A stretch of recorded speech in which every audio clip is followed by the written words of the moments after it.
Marrying a plumber is social suicide. That is exactly what my mother Vernice hissed at me across the dinner table. She called my fiancé a stain on our family reputation and a disgrace to everything she had built in Atlanta. My sister Bianca laughed and asked if we would be serving tap water at the reception. They turned their backs on me. I walked down the aisle with no parents and no sister on my side. I cried myself to sleep on my wedding night, feeling like an orphan. But 2 weeks later, everything changed. We were sitting in silence when the TV screen lit up during prime time. There was my husband, not fixing a toilet but accepting a national award for a water filtration patent worth $400 million. My phone started ringing. It did not stop. 138 missed calls, but by then it was too late to pick up. My name is Dominique, and at 32 years old, I thought I knew what humiliation felt like. I was wrong. It started last Friday at Le Bilboquet. If you know Atlanta, you know this is the most pretentious restaurant in Buckhead. It is the kind of place where they judge your net worth by your shoes before you even open your mouth. We were there to celebrate my sister Bianca and her husband Brad announcing their vow renewal. But I had brought Dante to finally introduce him to the family. He was running late. A massive water main break at the elementary school in Southside had kept him working overtime. He texted me that he was coming straight from the site because he did not want to miss the toast. I stood outside the heavy oak doors, waiting for him, feeling a knot of anxiety tighten in my stomach. Ferraris and Porsches lined the valet stand. The air smelled of expensive perfume and old money. Then Dante walked up the driveway. He was wearing his blue work coveralls. His name Dante was stitched in white thread on the left chest pocket. He was clean. I knew he had scrubbed his hands raw with industrial soap before coming here because he respected me. But to the maitre d' standing at the podium, he looked like trash. The host stepped in front of Dante with a sneer blocking his path. "Deliveries are around the back," he said without even making eye contact. His voice was dripping with disdain. I stepped forward quickly, my heels clicking on the pavement. "He is not a delivery driver," I said, keeping my voice steady. "He is my fiancé, and he is dining with the Williams party." The host looked Dante up and down, taking in the heavy work boots and the utility belt Dante had forgotten to take off. "I am afraid we have a strict dress code," he said, crossing his arms. Before I could argue, the heavy doors swung open. Brad, my brother-in-law, stepped out, holding a crystal glass of scotch. He was wearing a suit that probably cost more than my car. I thought for a second he was coming to help us. I was so naive. Brad saw Dante and a cruel grin spread across his face. He didn't lower his voice. He projected it so everyone in the valet line could hear. "Hey everyone, look, the help is finally here." He turned to the security guard and laughed. "It is okay, let him in. I think the toilet in the men's room is clogged again." Laughter erupted from the people standing nearby. My face burned with shame. I looked at Dante, expecting him to be angry or to turn around and leave, but he didn't flinch. He just stood there tall and calm, looking Brad straight in the eye with a terrifying kind of silence. Brad took a sip of his scotch and smirked. "Come on in, Plumber, try not to get grease on the tablecloths." Dante pulled out the chair next to me, but before he could sit, my mother Vernice lunged forward with the speed of a viper striking its prey. She snatched a starched white linen napkin from the center of the table and spread it dramatically over the dark velvet cushion. Her movements were sharp and deliberate, ensuring every eye at our table and the surrounding ones was drawn to her performance. "Just a precaution," she said loudly enough for the neighboring table to hear. "This silk upholstery is imported from Italy. We cannot have industrial grime ruining it. The restaurant charges a fortune for damages, and I assume you do not have that kind of liability coverage in your line of work." My face burned hot. Dante was cleaner than any of them. He had showered at the facility before coming here, but to them, his blue-collar uniform was a contamination suit. Dante did not blink. He sat down on the napkin slowly with a dignity that made their behavior look even more childish. "Thank you, Mrs. Williams," he said, his voice steady and calm. "I appreciate you looking out for the furniture." My sister Bianca did not let the awkward silence linger. She extended her left hand across the table, waving it directly in Dante's face. The diamond on her finger was huge, 4 carats of ostentatious sparkle that blinded under the crystal chandelier. I knew for a fact Brad had financed it across 3 different credit cards, but in this moment, she looked like royalty, and she wanted Dante to feel like a peasant. "It is breathtaking, isn't it, Dante?" she asked, batting her false eyelashes. "Brad went to Tiffany yesterday. But I guess you would not know much about diamonds, would you?" She suddenly grabbed Dante's hand and pulled it onto the center of the table next to the flower arrangement. She gasped in mock horror, running a perfectly manicured finger over his rough knuckles and the small scar on his thumb. "Oh my God, look at these calluses," she shrieked. "They are like sandpaper. How do you even touch my sister with these hands without scratching her skin off? It must be like holding hands with a construction site. Dominique, does your skin get raw just being near him?" Brad chuckled, sipping his scotch and leaning back with a smug grin. "Hey, those hands unclog drains, honey," he said. "Show some respect for the sanitation workers of America. Someone has to deal with the filth so people like us do not have to." I felt the rage boiling in my throat like lava. I opened my mouth to scream at them, to tell them that Dante's hands built systems that saved lives, but my mother beat me to it. She reached for her heavy crystal goblet of ice water. Her eyes locked with mine, cold and calculating. With a casual flick of her wrist, she tipped the glass. Ice water cascaded onto Dante's lap, soaking his heavy work pants instantly. The ice cubes clattered onto the floor. The table went deadly silent. My mother did not even pretend to reach for a towel. She just smiled a tight, cruel smile and signaled the waiter for a refill. "Oh dear," she said without an ounce of regret in her voice. "Well, it is not a disaster. You are used to being wet anyway, aren't you, Dante? Since you play in toilets all day, a little clean water should be a refreshing change for you. Maybe it will help wash off the smell." The waiter approached our table with the discreet silence of a ghost holding the black leather check presenter.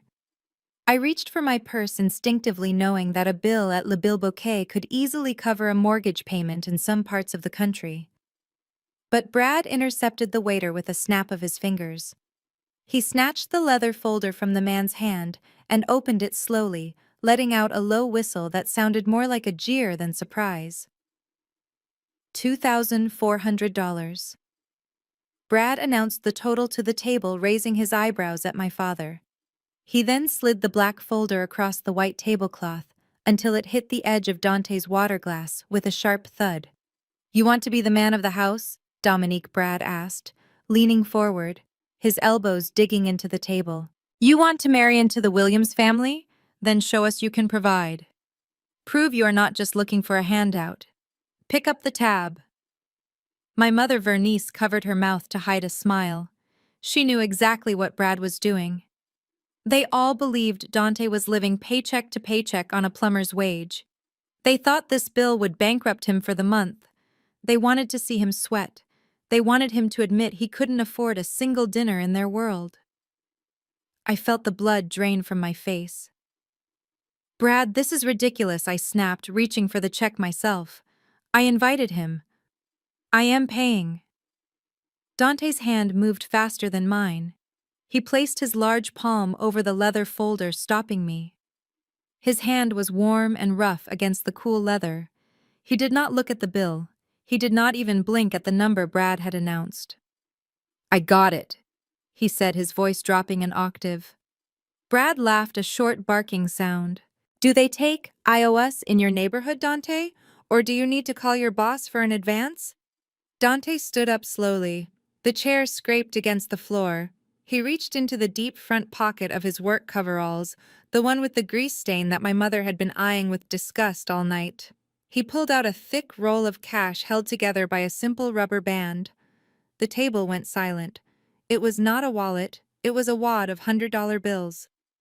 To my family, this looked trashy. It looked like drug money or under-the-table labor. They did not understand that when you own the company, you do not need credit to prove your worth. Dante snapped the rubber band off and began peeling off bills. 1, 2, 3. He counted out $2,500 with a rhythmic precision, placing the crisp notes directly onto the tablecloth next to the untouched check.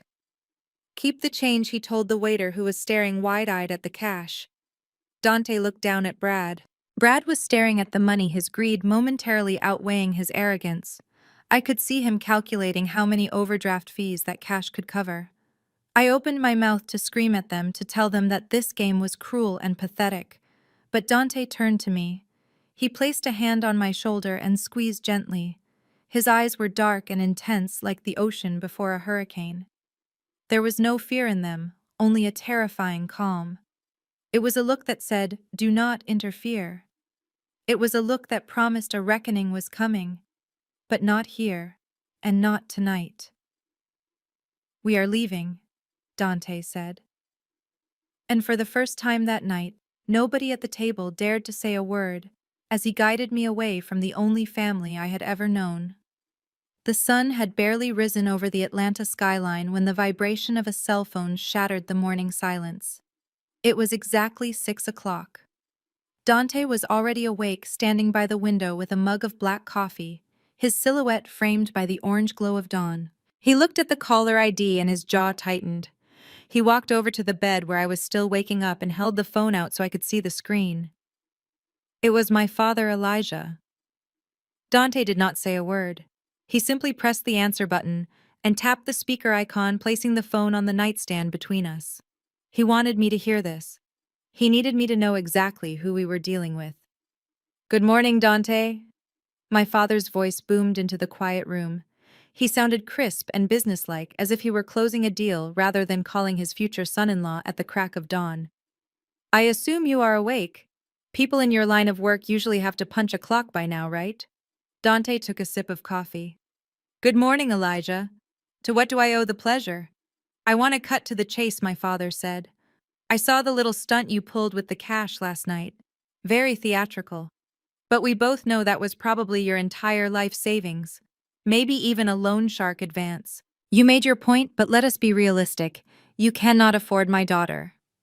I sat up in bed, pulling the sheets tight against my chest. My heart began to pound against my ribs. "I am prepared to offer you a one-time settlement," my father continued, his voice dropping to a conspiratorial whisper. $50,000. Cash. Wiring it to you today. All you have to do is break off the engagement. Tell her you got cold feet. Tell her you found someone else. I do not care what lie you tell, just make her go away." Dante looked at me, his eyes filled with a mixture of sadness and resolve. "And why would you pay that much to get rid of me, Elijah?" Dante asked. "Because I am trying to save this family from embarrassment," my father snapped. "And frankly, I am doing you a favor, son. Dominique is a sweet girl, but let us be honest. She is the weak link in this family. She has no ambition. She works for a charity, for God's sake. She brings nothing to the table but emotional baggage. If you marry her, you inherit her debts and her mediocrity. I am offering you a clean break and enough money to fix whatever debts you undoubtedly have. Take the 50 grand and walk away before you drown." Tears streamed down my face, hot and fast. Hearing my own father call me the weak link, the mediocrity, confirmed every insecurity I had ever felt growing up in his house. Dante leaned over and spoke directly into the microphone, his voice dropping to a lethal calm. "Keep your money, Elijah. In fact, you should probably put that 50,000 into a high-yield savings account. Based on what I saw of your son-in-law's spending habits last night, you are going to need every penny of it very soon." Dante hung up the phone before my father could respond. The room fell silent again, but the air had changed. The sadness in me was evaporating, replaced by a cold, hard anger. They did not just hate Dante, they despised me. And that was the fuel I needed for what was coming next. I thought my father's bribery attempt was the lowest my family could sink. I was wrong. My sister Bianca did not just want to ruin my engagement, she wanted to erase my existence. I was sitting at my desk at the nonprofit, trying to focus on a grant proposal, when my phone screen lit up with an Instagram notification. "Bianca Williams is live." My stomach turned. Bianca only went live when she wanted attention or when she wanted to destroy someone. Against my better judgment, I tapped the screen. There she was, sitting in her massive walk-in closet surrounded by designer bags that I knew were mostly leased. She had her ring light set to the highest brightness, making her skin look porcelain perfect. She was wiping away a fake tear. "Hey guys," she chirped, her voice dripping with manufactured sweetness. "I have the most amazing news. Brad and I have been doing so much soul-searching lately. We realized that our love is just too big for one wedding. So we have decided to renew our vows." My heart stopped. Bianca and Brad had been married for less than 2 years. Vow renewals were for couples celebrating decades together, not for people whose wedding china was still in the box. "We are throwing the biggest, most exclusive party Atlanta has ever seen," she continued, holding up a gold foil invitation. "And we are doing it on a very special date, June 12th. I dropped my phone on the desk. June 12th. That was my wedding date. The date I had announced to the family group chat 3 months ago. The date I had already put deposits down for. She knew. She absolutely knew. The comments on the live stream started rolling in. "Congratulations! Oh my God, so romantic. Can we come?" Bianca leaned closer to the camera, her expression shifting from sweet to conspiratorial. "Now, I know what some of you are thinking. Isn't that the same day as my sister Dominique's little get-together?" She paused for dramatic effect, letting a small, cruel smile play on her lips. "Yes, it is. And honestly, that is why we are doing this. We want to save you guys from a disaster." I felt like I couldn't breathe. She was doing this publicly, to thousands of followers, to all our mutual friends and extended family. "Look, guys, you have a choice to make," Bianca said, examining her manicure. "You can come to the St. Regis with us, where there will be open-bar premium champagne and a performance by a surprise celebrity guest. Or you can go to Dominique's thing." She laughed, a short, sharp sound. "Honestly, I love my sister, but let us be real. She is marrying a plumber. If you want a night of elegance and class, come to my party. If you prefer the smell of raw sewage and maybe some cheap beer, then by all means go to Dominique's. But do not say I didn't warn you when you catch something nasty." The comments exploded with laughing emojis. Team Bianca hashtags started flooding the screen. My phone immediately began to buzz with text messages. Not from people defending me, but from cousins and aunts. "Hey Dom, so sorry. Something came up on the 12th. We can't make it anymore, hope you understand. Maybe we can grab coffee another time." They were not just canceling. They were choosing sides.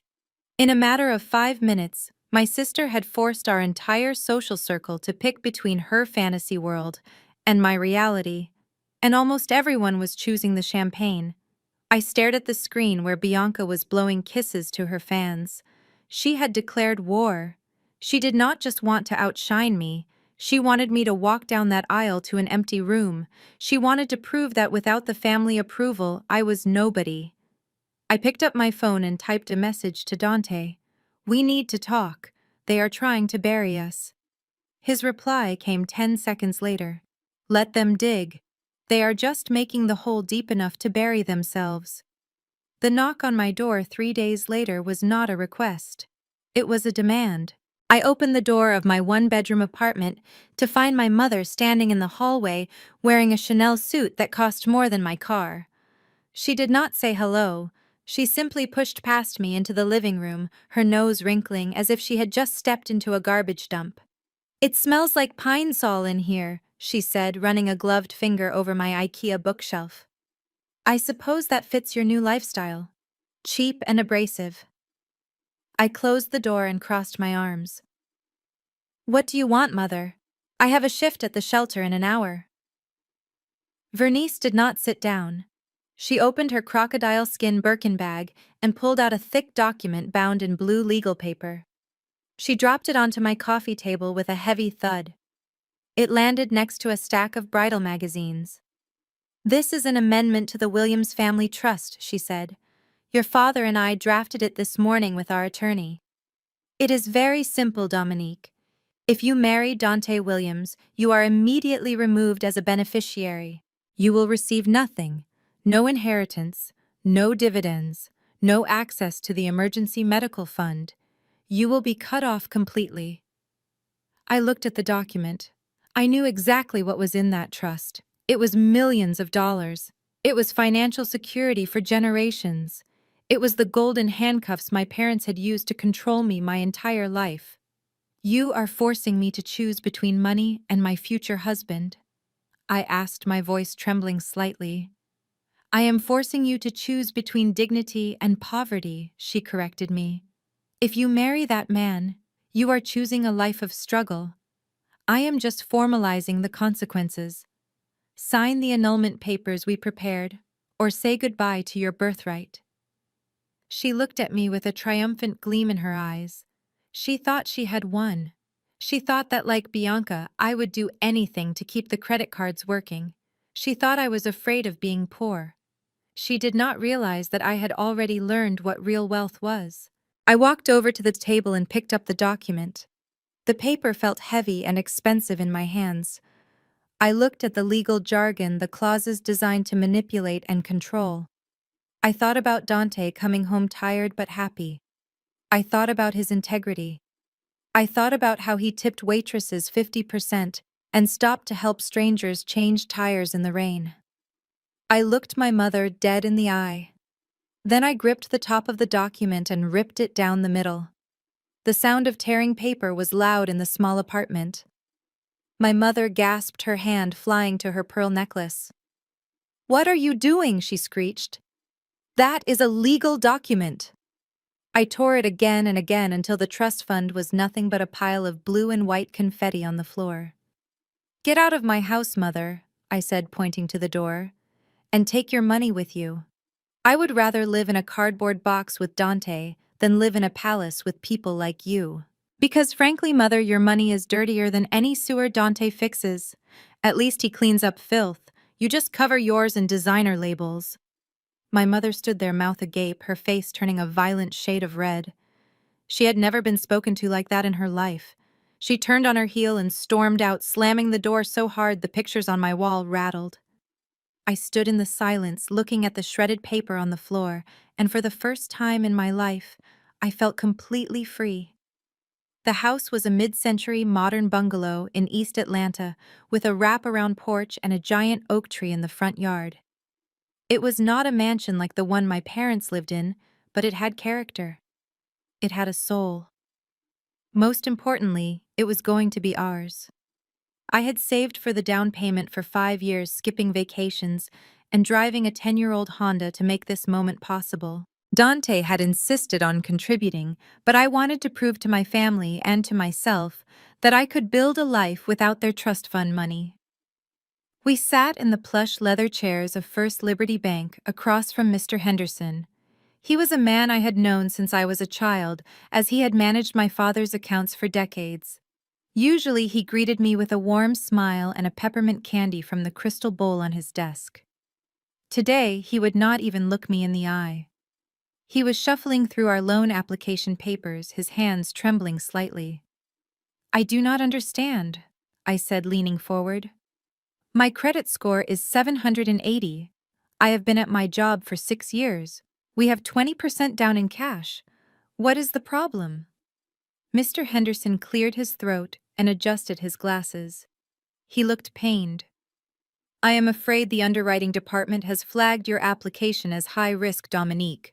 The loan has been denied." Denied. The word hung in the air like smoke. I felt Dante stiffen beside me. High risk based on what Dante asked, his voice calm but possessing that dangerous edge I had heard at the restaurant. "My income is steady. We have no debt." Mr. Henderson sighed and looked at the closed door of his office to ensure we were alone. He leaned over the desk, lowering his voice to a conspiratorial whisper. "Look, Dominique, you did not hear this from me. On paper, you two are perfect candidates. This decision did not come from the underwriting algorithm. It came from the regional director's office this morning. There is a manual override on your file." My stomach dropped. The regional director. That was Brad's title. Brad flagged us, I whispered, feeling the bile rise in my throat. He put a character concern note on the file. Mr. Henderson confirmed, looking ashamed. He cited potential volatility in the primary earners industry and linked your profile to high-risk associations. In banking terms, he basically said lending to you is as risky as throwing money into a fire.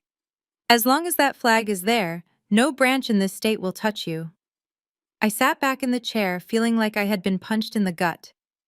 Brad was not just satisfied with mocking us at dinner. He was actively using his professional power to ensure we were homeless. He wanted to force me to crawl back to my parents. He wanted me to admit that I could not survive without their approval. Dante stood up slowly.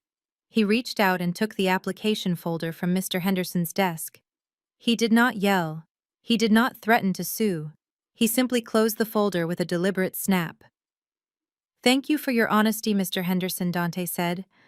"I am sorry you have to work for a man like that." Dante took my hand and led me out of the bank. I was fighting back tears, terrified that my dream home was slipping away.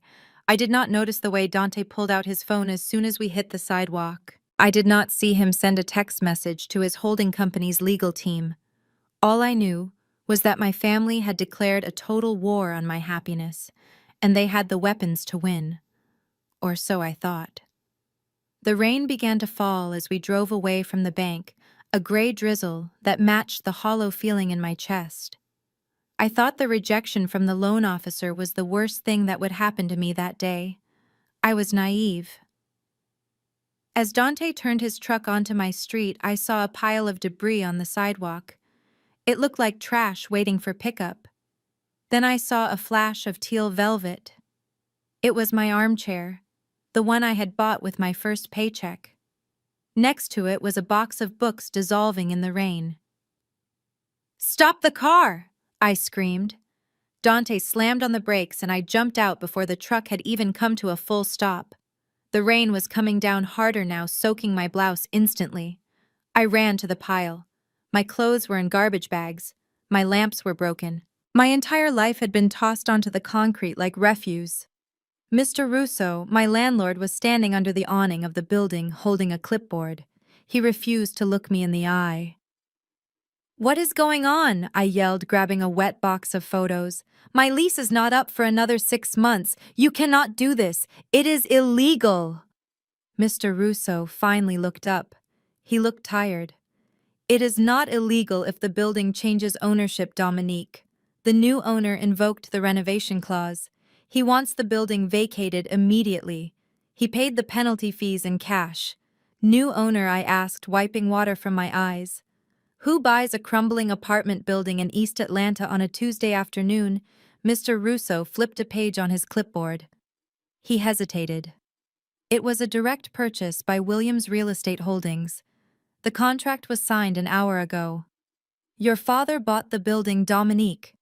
He bought the whole damn building just to kick you out." I felt the ground sway beneath me. My father. He had not just cut me off. He had spent hundreds of thousands of dollars to buy a property he did not want just to ensure I had nowhere to sleep. He was not trying to teach me a lesson. He was trying to break my spirit. He wanted me to come crawling back home, wet and broken, begging for forgiveness. Dante appeared beside me. He had pulled a tarp from his truck and was covering my things. He did not waste time yelling at Mr. Russo. He did not waste energy on anger. He moved with the efficiency of a man who solved problems for a living. "He bought the building," Dante said, his voice cutting through the sound of the rain. "Good. That means he is desperate. He is spending real capital to fight us. That means we are winning, Dom." "Winning," I sobbed, holding a ruined photo of my grandmother. "We are homeless, Dante. We have no house, we have no apartment, we have nothing." Dante stopped. He grabbed my shoulders and turned me to face him. Rainwater dripped from his nose, but his eyes were burning with intensity. "We are not homeless. I have a place. It is not ready. It is a construction site. But it has a roof, and it is mine. He cannot buy it, and he cannot kick us out. Get in the truck." I looked back at the building one last time. My father thought this would break me, but as I watched Dante lift a heavy dresser into the truck bed with a single grunt of effort, I realized something. My father had money. But he did not have this. He did not have a man who would stand in the rain and rebuild a life from the wreckage. I wiped my face and climbed into the truck. The drive to Dante's property was silent. We left the city lights behind us, and the neighborhoods began to change. The manicured lawns of Buckhead gave way to the cracked pavement and chain-link fences of the industrial district. My heart sank lower with every mile. I had told my mother I would rather live in a box than under her control. But as Dante turned his truck onto a gravel road lined with overgrown kudzu, I was terrified that I had spoken a prophecy into existence. He pulled up to a structure that could barely be called a house. It was a small brick bungalow that looked like it had been abandoned for a decade. The roof shingles were curling like dead leaves. The windows were boarded up with plywood that had turned gray with rot. A no trespassing sign hung crookedly from a single nail on the front door. "Home sweet home," Dante said, killing the engine. I stared at the peeling paint, trying to force a smile, but my lip trembled. This was it. This was the bottom. My father had bought my building to evict me, and now I was standing in front of a teardown in the middle of nowhere. "It has good bones," Dante said, sensing my fear. He hopped out of the truck and walked to my side, opening the door. He did not look embarrassed. He looked at the rotting structure with the same affection he looked at me. I stepped out of the truck, and my heel immediately sank into the mud. I was about to ask if there was even running water when a blinding light hit my face. A white Range Rover had pulled up silently on the street behind us. I squinted against the high beams. The window rolled down, and the sound of electronic dance music spilled out into the quiet night. Bianca was leaning out the driver's side window, her phone held high, the flash illuminating my misery. "Oh my God, you guys!" she shouted at her phone screen, broadcasting to her 50,000 followers. "I literally cannot make this up. Look where the princess has landed." She panned the camera from the rotting porch to Dante's muddy truck, and finally to me standing there in my wet clothes holding a box of kitchenware. "Mom was right," Bianca laughed. "You really did move into the gutter." "Hey Dom, do the rats pay rent or are they just roommates? And Dante, is this where you bring all your dates or just the desperate ones?" I felt naked, exposed. The shame was a physical weight on my chest. I wanted to scream at her to leave, but my voice was frozen. Bianca revved the engine. "Have fun with the roaches, sis. Don't worry, I will save you a piece of cake from my renewal party. You look like you are going to need the calories." She sped off, tires screeching, throwing gravel and mud onto the hem of my pants. I watched her taillights disappear into the darkness, leaving us alone in the silence. I slumped against the side of the truck, burying my face in my hands. "I am so sorry," I whispered. "I dragged you into this. They are never going to stop laughing at us." Dante reached out and took my chin in his hand, lifting my face. His eyes were not angry. They were dancing with a secret. "Let her film, Dom," he said softly, looking at the empty, overgrown lot that stretched for acres behind the house. "She sees a shack. I see 3 acres of commercial zoning rights I acquired last week. I see the headquarters for the new sustainable housing division. I see a smart villa that runs entirely on the hydro grid I designed." He kissed my forehead. "By the time we are done building here, her house will look like a garden shed. Now come on. I set up a generator inside. It is warm and dry. Let them laugh while they can." The bridal salon smelled of lavender and judgment. It was the kind of place where the sales associates wore black silk and looked at your handbag before deciding if they had an appointment available. I had made my appointment months ago, before my father bought my apartment building and before my sister declared war on my wedding date. I should have canceled. I should have gone to a thrift store or worn a white sundress. But I wanted one moment, just one single moment, to feel like a bride. I found it on the clearance rack. It was a simple A-line gown with delicate lace sleeves. It did not have the train of a royal wedding dress or the crystals of a Disney princess gown, But when I looked in the mirror, I did not see the woman sleeping on an air mattress in a construction site. I saw Dominique, the woman Dante loved. I felt beautiful for the first time in weeks. I carried the dress to the counter, my hands trembling slightly. It was $800. A stretch for our current situation, but I had set aside this cash in my personal savings account specifically for this. I pulled out my debit card, the one linked to an account Brad and my father had no access to. Or so I thought. The sales associate, a woman with severe glasses and a tight bun, swiped the card. She frowned. She swiped it again. "I am sorry, miss," she said loudly enough for the other customers to hear. "This card has been declined. The system says the account is frozen due to suspected fraudulent activity." My blood ran cold. Frozen. Brad. He must have used his connections at the bank to flag my personal accounts too. He was not just blocking loans, he was strangling my liquidity. "Please try it again," I whispered, feeling the familiar heat of shame rising in my cheeks. "There is money in there. It has to be a mistake. It is not a mistake." The clerk sighed, sliding the card back across the glass counter like it was contaminated. "It says, 'Do not honor.' Do you have another form of payment?" Before I could answer, the heavy glass doors of the salon swung open. My mother Vernice swept in, followed closely by Bianca. They looked like they had stepped out of a magazine photo shoot. Bianca was glowing, holding a venti latte, while my mother barked orders at a terrified assistant trailing behind them. "Well, this is awkward," Bianca said, spotting me immediately. She walked over her heels, clicking sharply on the marble floor. She looked at the dress on the counter and then at my frozen face. "Card trouble, sis. I told you Brad has friends everywhere. You really should check your balance before you waste these people's time." My mother glided to the counter, ignoring me completely. She placed a platinum card on the glass surface. "We are here for Bianca's pickup," Vernice announced to the clerk. "The custom Vera Wang for the renewal, and add that veil we looked at last week. The cathedral-length one." The clerk's face transformed instantly.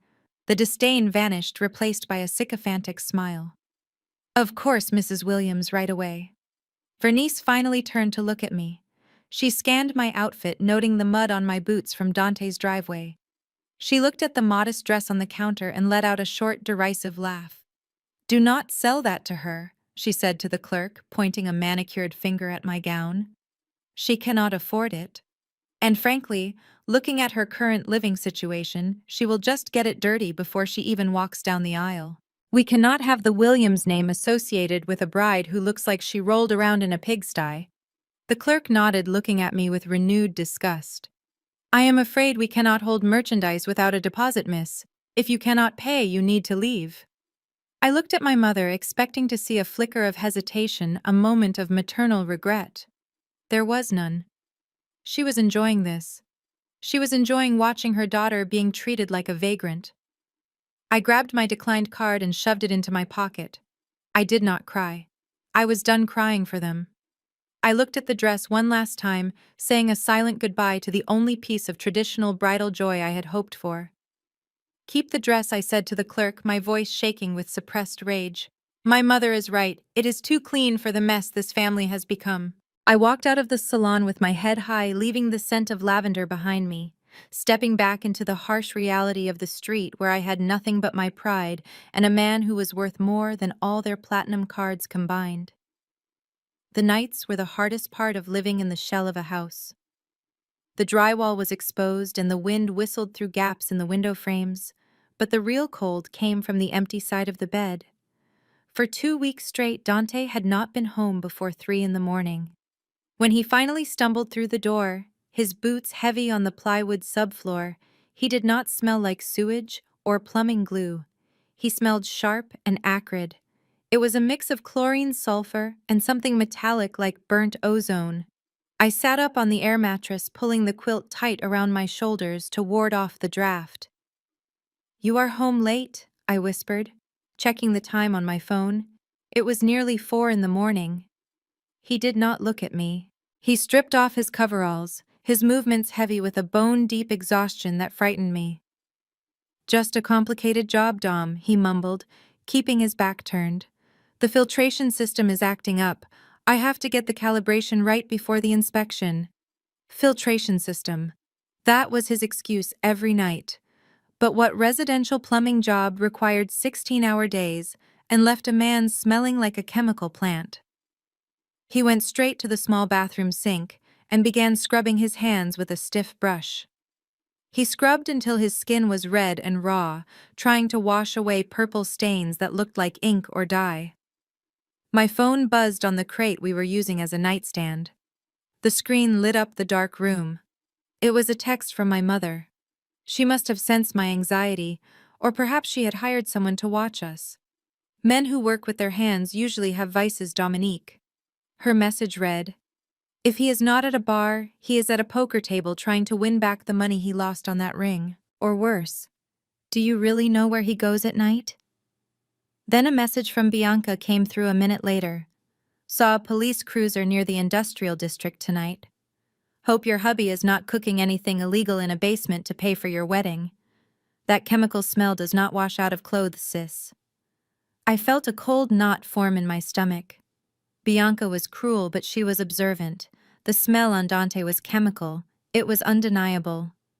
I looked at the man I was about to marry. He had collapsed onto the mattress, instantly asleep, still wearing his undershirt.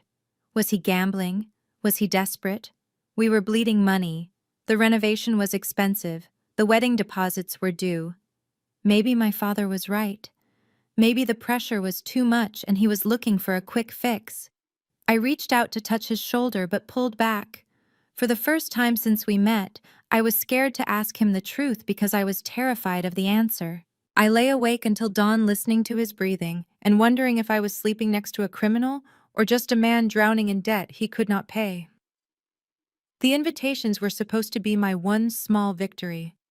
Since we were paying for everything ourselves out of Dante's savings and my meager remaining paycheck, we decided to go simple. I chose handmade paper embedded with wildflower seeds. The idea was that guests could plant the invitation after the wedding and watch love grow. It was sustainable, it was sweet, and most importantly, it was affordable. I mailed them out on a Monday, feeling a flicker of hope that perhaps my extended family would see past the drama and appreciate the sentiment. 3 days later, my phone rang. It was Aunt Sarah. She was my godmother, the one person in the family who usually stayed neutral during my mother's tirades. I answered, expecting a warm RSVP. "Dominique, honey," she said, her voice stiff and cold. "I received your invitation today. Look, I know things are tight for you right now with the whole unemployment situation and the plumber fiancé, but really, darling, this is beneath even you." I froze. "What are you talking about, Aunt Sarah? We are serving a full dinner. We hired a farm-to-table catering company." There was a pause on the line, then a heavy sigh. "Do not lie to me, Dominique. It is printed right here on the card. I will send you a picture. But let me tell you right now, Uncle Bernard and I will not be attending. We do not do potlucks, especially not for weddings." Potlucks. I stared at my phone as the image came through. It was my invitation. The same wildflower paper, the same font. But at the bottom, in bold, ugly lettering, someone had added a sentence that made my stomach turn over. "Due to severe financial constraints, the couple requests that each guest bring a covered dish to share. Please bring your own beverages, as there will be no open bar." I felt the room spin. I had never written that. I would never write that. Someone had intercepted my mail, or worse, printed counterfeits. I opened Instagram, and the answer was staring me right in the face. Bianca had posted a story 10 minutes ago. She was holding the fake invitation up to the camera, her face twisted in a mock expression of pity. "You guys, I literally cannot breathe," she squealed. "My sister sent this to the whole family. She is asking us to bring casseroles to her wedding. I mean, I knew he was broke, but this is just sad. Who asked their guests to feed them?" Just a reminder, my renewal party has an open bar and a seafood tower. No Tupperware required. The comments were brutal. People were tagging their friends, laughing at me, calling me trashy. My cousins were commenting things like hard pass and embarrassing.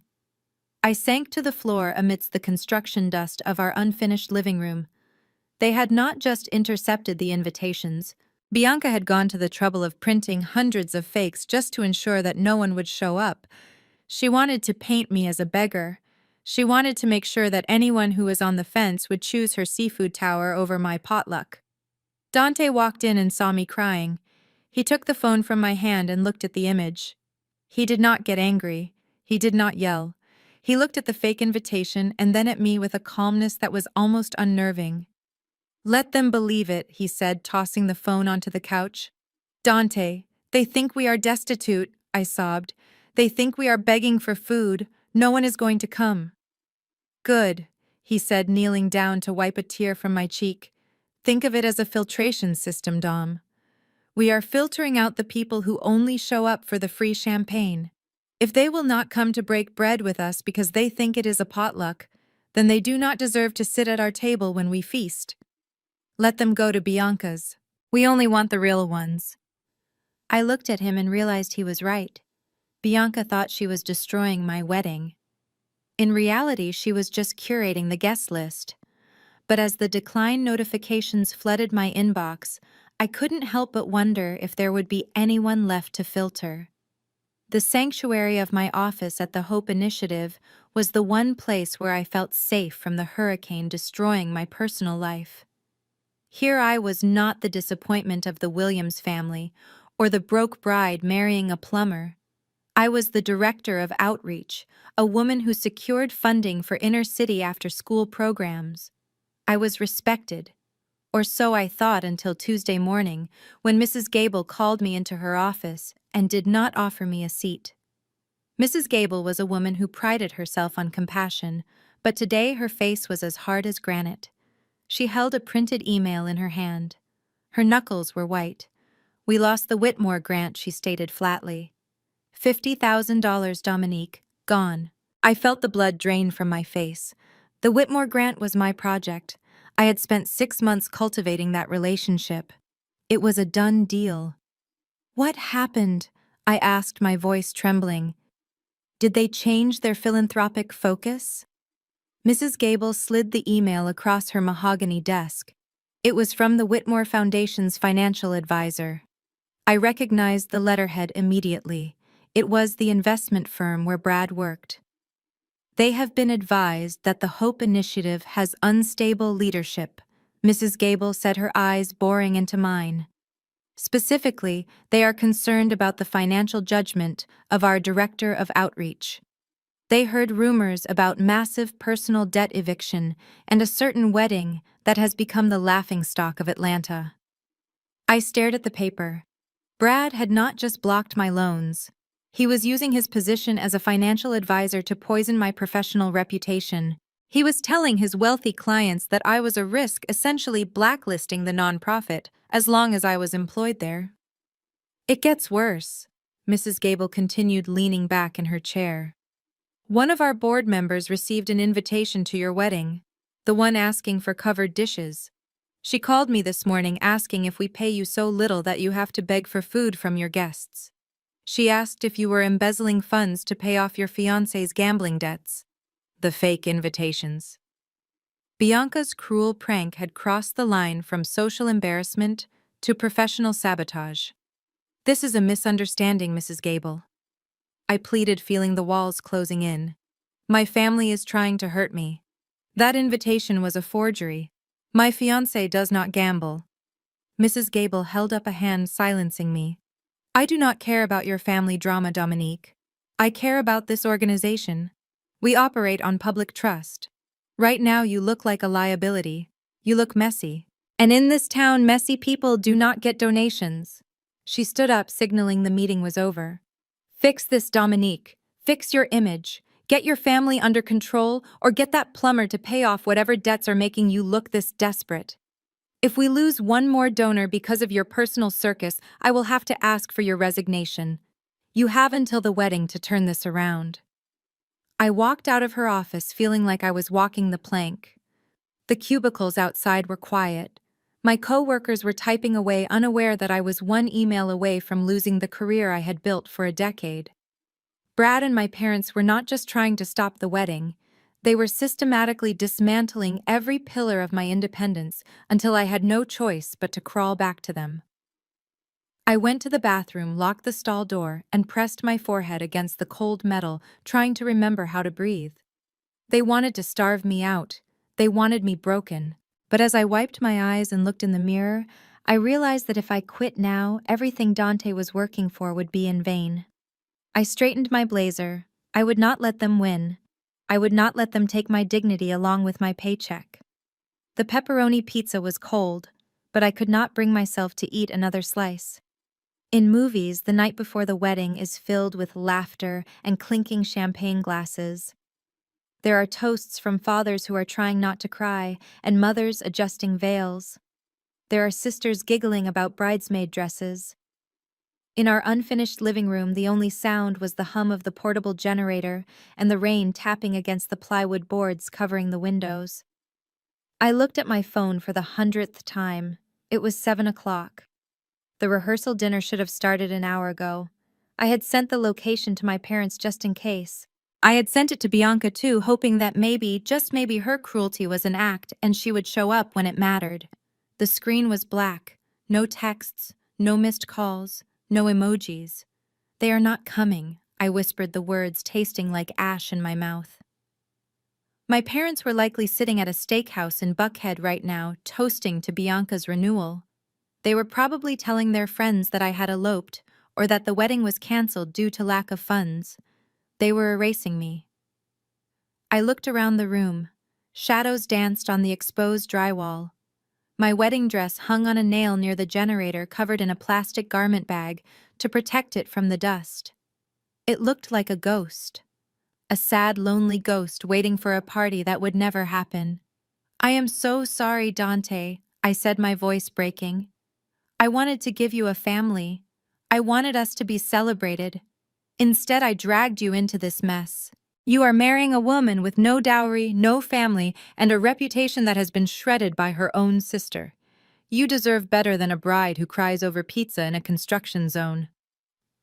Dante set down his slice of pizza. He wiped his hands on a paper towel and reached across the crate to take my hand. His grip was firm, warm, and solid. It was the grip of a man who could hold up the world if he had to. "Stop it," he said, his voice low and intense. "Look at me, Dominique." I raised my tear-filled eyes to meet his. "Do you think I proposed to your father?" he asked. "Do you think I asked your sister to spend the rest of her life with me? I chose you, not them. You. I fell in love with the woman who spends her weekends helping kids read, not the woman whose last name gets her a table at Le Bilboquet." "But they are ruining it," I sobbed. "They made us look like beggars. I lost my job prospects. We are living in a shell. What kind of start is this?" "It is the best kind of start," Dante said, a small smile playing on his lips. "Because it is real. We are stripped down to the foundation, Dom. Just like this house. The rot is gone. The termites are gone. Now we build. And when you build on solid rock, nothing can tear you down." He stood up and pulled me into his arms. I buried my face in his chest, smelling the faint chemical scent of ozone and soap. It was a smell I had come to associate with his absence, but tonight it felt like safety. "I have a surprise for you," he whispered into my hair. "I have not been completely honest about what I have been doing these past few weeks. The late nights, the meetings, the smell." I pulled back slightly, fear flickering in my chest. "What do you mean?" "You trusted me when everyone called me a failure," he said, his eyes searching mine. "You stood by me when your family treated me like dirt. You loved the man in the coveralls. You never asked for proof of my worth." He kissed my forehead gently. "Tomorrow I need you to trust me one last time. When you walk down that aisle, do not look for the empty seats. Look at me. Because tomorrow everything changes. Tomorrow the world will see what I have built for you. And I promise you, Dominique, you will never have to bow your head to anyone in your family ever again." I looked at him, and for the first time in months, the knot of anxiety in my chest loosened. I did not know what he had done. I did not know what was coming. But looking at the fierce determination in his eyes, I believed him. We ate the rest of the cold pizza in silence, but it was no longer the silence of abandonment. It was the silence before a storm. The morning of my wedding did not begin with the pop of champagne corks or the nervous laughter of bridesmaids zipping up dresses. It began with the sound of a circular saw buzzing somewhere in the distance and the smell of fresh coffee brewing on a hot plate. I sat up on the air mattress, pulling the quilt around me. The sunlight was streaming through the gaps in the boarded windows, illuminating the dust motes dancing in the air. It was the quietest morning of my life. I reached for my phone on the overturned crate we used as a nightstand. On a day like this, a woman expects her screen to be flooded with well wishes, hearts, emojis, photos from cousins saying they are on their way. My screen was a blank void. There were no texts from my aunts, no missed calls from my college friends who had mysteriously become busy after Bianca's livestream. The silence was louder than any scream. It was a coordinated shunning, a final punishment for disobeying the family order. Then a single message bubbled up. It was from Vernice. I hesitated before opening it, my thumb hovering over the glass. Part of me, the little girl who just wanted her mother to tell her she looked pretty, still hoped for a miracle. Maybe she was apologizing. Maybe she was on her way. I tapped the screen. The message was short and cruel. It is not too late to turn back, daughter. The car is waiting outside. Leave him, and we can pretend this nightmare never happened. Just come home. I stared at the words. She did not care about my happiness. She did not care about Dante. She only cared about the narrative. She wanted to erase the last 6 months and reset me like a malfunctioning device. She wanted the obedient Dominique back, the one who would marry a banker and smile for the Christmas card. I looked across the room at my dress hanging on a nail. It was simple, it was cheap, but it was mine. I looked at Dante, who was outside loading the truck, whistling a tune I recognized from our first date. He was happy, he was free. And for the first time, I realized that going back to my mother would be the real nightmare. My thumb moved to the top right corner of the screen. I did not type a reply. I did not try to explain myself one last time. I pressed the information icon. I scrolled to the bottom in red letters. Block this caller. I pressed it. The message disappeared from my main screen. A weight I had been carrying for 32 years suddenly vanished from my shoulders. I got up and dressed myself in the silence. I did my own hair in the small bathroom mirror. I put on the dress that my mother had sneered at. When I opened the front door, the air was crisp and clean. Dante was waiting by the truck, not in his work clothes, but in a tuxedo that fit him perfectly. He held out his hand and I took it. I left my phone on the kitchen counter face down. I did not need it where we were going. Across town, the ballroom at the St. Regis was vibrating with the bass of a live band and the shrill sound of performative laughter. While Dante and I were driving down a quiet country road in his truck, my family was drowning in excess. The champagne flowed like water pouring from a magnum bottle into a tower of crystal coupes that reached toward the ceiling. Waiters in white tuxedos circled the room, offering trays of caviar and oysters, ensuring that no guest went without a taste of luxury for more than 30 seconds. My mother Vernice held court at the center table, looking like a queen who had just successfully executed a traitor.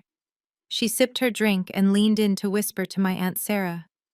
"I am just so relieved you did not have to suffer through that other event," Vernice said, loud enough for the table to hear.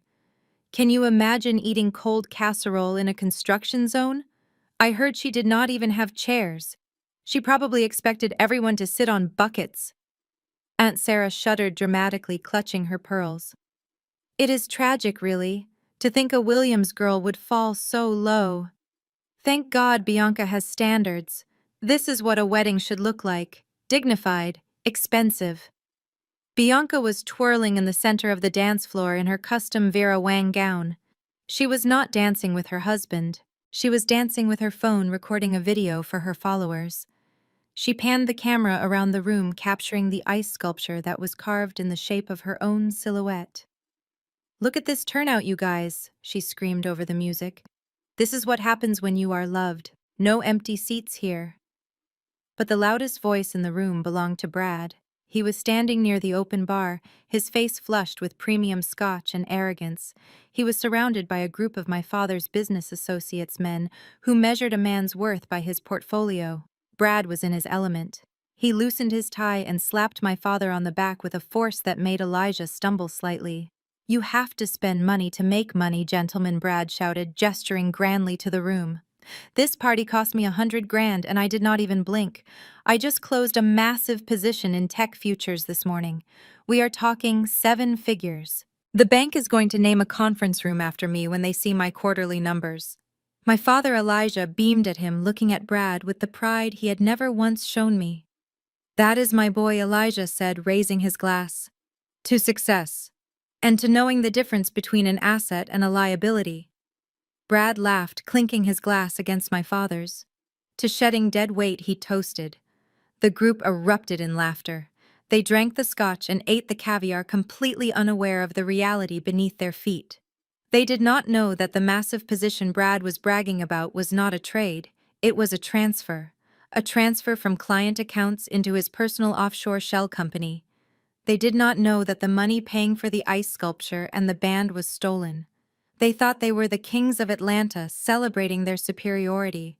They had no idea they were dancing on the edge of a cliff, and the ground was already beginning to crumble.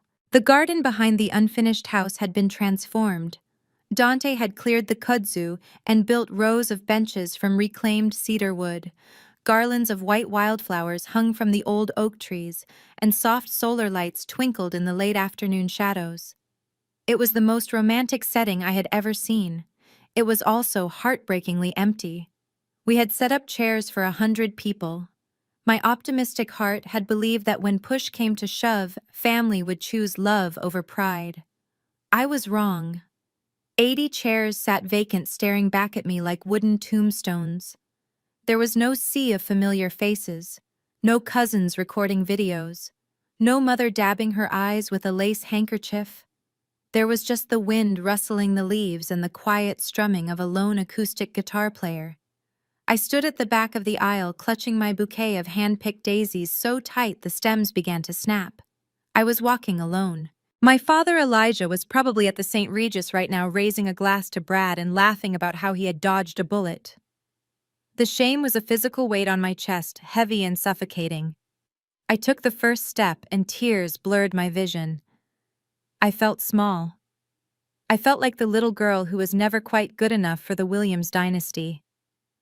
But as I walked past the first row of empty benches, I finally looked at the people who had shown up. There were only about 20 of them. I expected to see Dante's drinking buddies or maybe some guys from the bowling league. I expected rough hands and loud voices. Instead, I saw a collection of people who radiated a quiet, terrifying kind of intelligence. In the front row sat a man with silver hair and wire-rimmed glasses, wearing a tweed suit that looked older than me but was impeccably tailored. He nodded at me with a grave respect.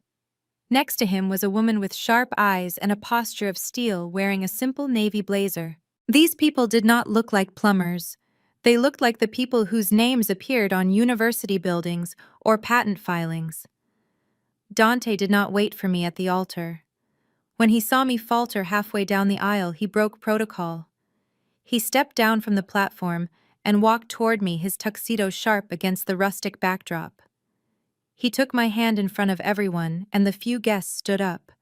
They did not stand out of obligation. They stood with a reverence that confused me. "Who are these people?" I whispered to Dante as he tucked my arm through his.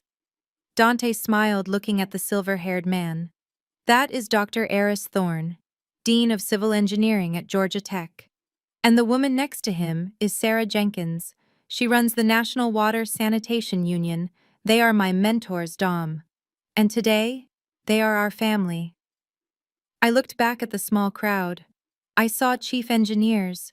I saw environmental scientists. I saw men and women who built the infrastructure of this country. They were not here for free shrimp or open bars. They were here because they respected the man standing next to me. For the first time that day, the 80 empty chairs did not matter.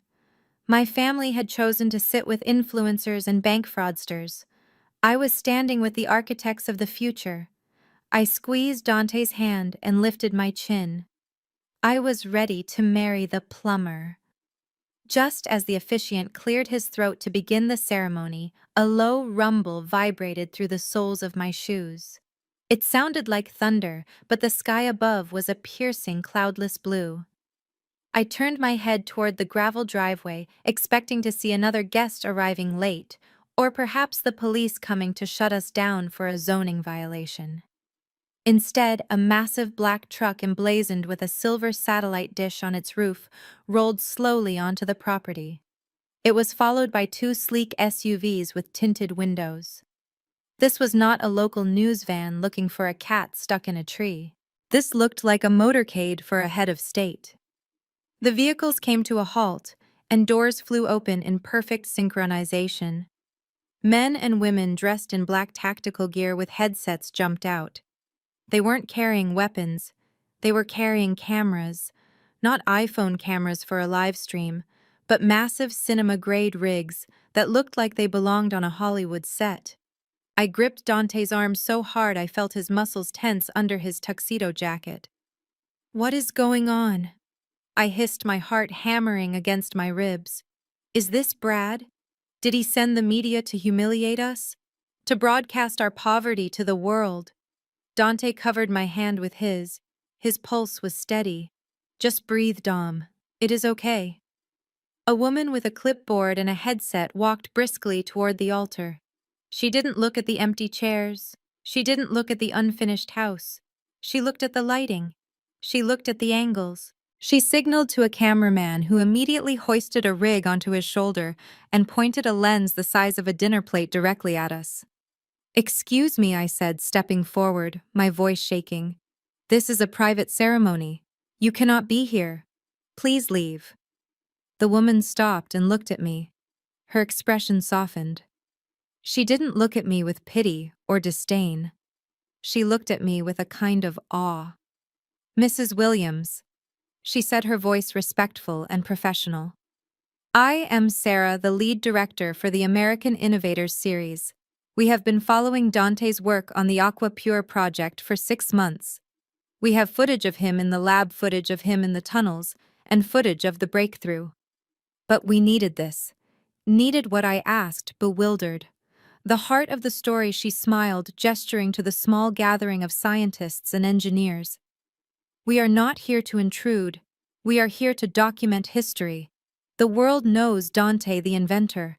We want them to see Dante the man, and the woman who stood by him when no one else would." I looked at Dante. He wasn't looking at the cameras. He was looking at me. "I told them they could come," he whispered. "I wanted a record, Dom. Not for vanity, but because I wanted proof. 10 years from now, when we are old and gray, I want our children to see this day. I want them to see that while your family was busy chasing likes on Instagram, we were busy making history." The director raised her hand. "We are rolling," she said quietly. "Just pretend we are not here. Focus on each other." I looked back at the lens. For months I had hidden from cameras, terrified of Bianca's mockery. But now, facing a broadcast rig that would beam this image to millions, I felt a strange surge of power. Let them film. Let Brad see this in high definition. Let my mother see that her absence didn't stop the show. It just made the spotlight shine brighter on the people who actually mattered. The officiant, a soft-spoken man who had baptized Dante as a child, asked us to join hands. Dante's palms were warm and steady against mine. He did not pull a piece of paper from his pocket. He did not need cheat sheets for what he was about to say. He looked directly into my eyes, ignoring the massive camera lens hovering just over my shoulder, and the empty benches that had haunted me only minutes ago. "Dominique," he began, his voice carrying clearly through the garden without the need for a microphone. "For the past 10 years I have spent my life working in the dark. I work in the tunnels and the pipes that people pretend do not exist. I deal with the waste, the refuse, and the things society wants to flush away and forget." He paused, and I felt a hush fall over the small congregation of scientists and engineers. Even the camera crew seemed to hold their breath. People look at my hands and they see dirt. Dante continued gently running his thumb over my knuckles. They look at my clothes and see a mess. But an engineer knows that the most important work happens in the filtration. My life's work is not about the dirt, Dominique. It is about the separation. It is about stripping away the toxins, the pollutants, and the contaminants to reveal the pure, clear water that was there all along. A tear escaped my eye, tracking hot down my cheek. I knew he wasn't talking about water anymore. "I have watched you for 3 years," Dante said, his voice thickening with emotion. "I have watched people try to pollute you. I have watched them pour their insecurity, their greed, and their cruelty into your spirit, hoping to turn you murky so they wouldn't have to face their own reflection. They tried to tell you that you were worthless because you didn't sparkle with diamonds. But they didn't understand the chemistry of a soul like yours." He squeezed my hands tighter, anchoring me as my knees began to tremble. "You remained pure," he whispered. "No matter how much toxicity they dumped on you, you remained kind. You remained generous. You remained you. And that is why I am standing here today. Not to save you. You do not need saving. I am standing here to be your filter. I promise you from this day forward, I will be the barrier between you and the sludge of the world. I will block out the noise, the judgment, and the shallow expectations. I will strip away anything that tries to dim your light. We are going to build a life that is clean, Dominique. A life that is honest. Let them keep their gold-plated faucets. I would rather have the pure water that flows through them. And with you I have found the purest thing on earth." The dam inside me finally broke. It wasn't a polite, silent cry. It was a sob that wrenched itself from the bottom of my chest, a release of 32 years of pain. I realized in that moment that the empty chairs behind me weren't a punishment. They were the first act of filtration. Dante had not just married me, he had cleaned my life. The toxins were gone. The pollutants were at the St. Regis drinking champagne. And I was standing in the garden, finally clean. I nodded, unable to speak, and the small crowd of geniuses stood up and applauded, not with polite golf claps, but with the thunderous approval of people who recognized a breakthrough when they saw one. The sun began to dip below the horizon, casting a golden glow over the reclaimed wood tables. I had expected paper plates and plastic forks. I had expected the humiliating potluck my sister had mocked. Instead, the air was filled with an aroma so complex and rich, it made my mouth water instantly. It smelt of truffle saffron and wood-fired earth. A man in a pristine white chef's coat but no hat walked over to our table. He carried a large rustic platter. I recognized him immediately. It was Chef Marco, the head of the only 3 Michelin star restaurant in Atlanta. A man whose waiting list was 6 months long. Dante stood up and hugged him. "Marco. Good to see you, my friend." Chef Marco beamed, placing the platter down. "For you, Dante, only the best. This is wild boar ragu hunted this morning in the Blue Ridge Mountains, served with hand-rolled pappardelle and a 20-year-old balsamic glaze. No charge. Consider it a wedding gift for the man who fixed my restaurant's water filtration system when the city couldn't figure it out." I stared at the food. This was not a catered meal. This was a private dining experience that billionaires couldn't buy. My family was eating shrimp cocktail at the St. Regis while we were eating art prepared by a culinary legend. As the wine began to flow, a vintage red brought by the Dean of Engineering, the conversation shifted. I sat quietly listening to the hum of voices around me.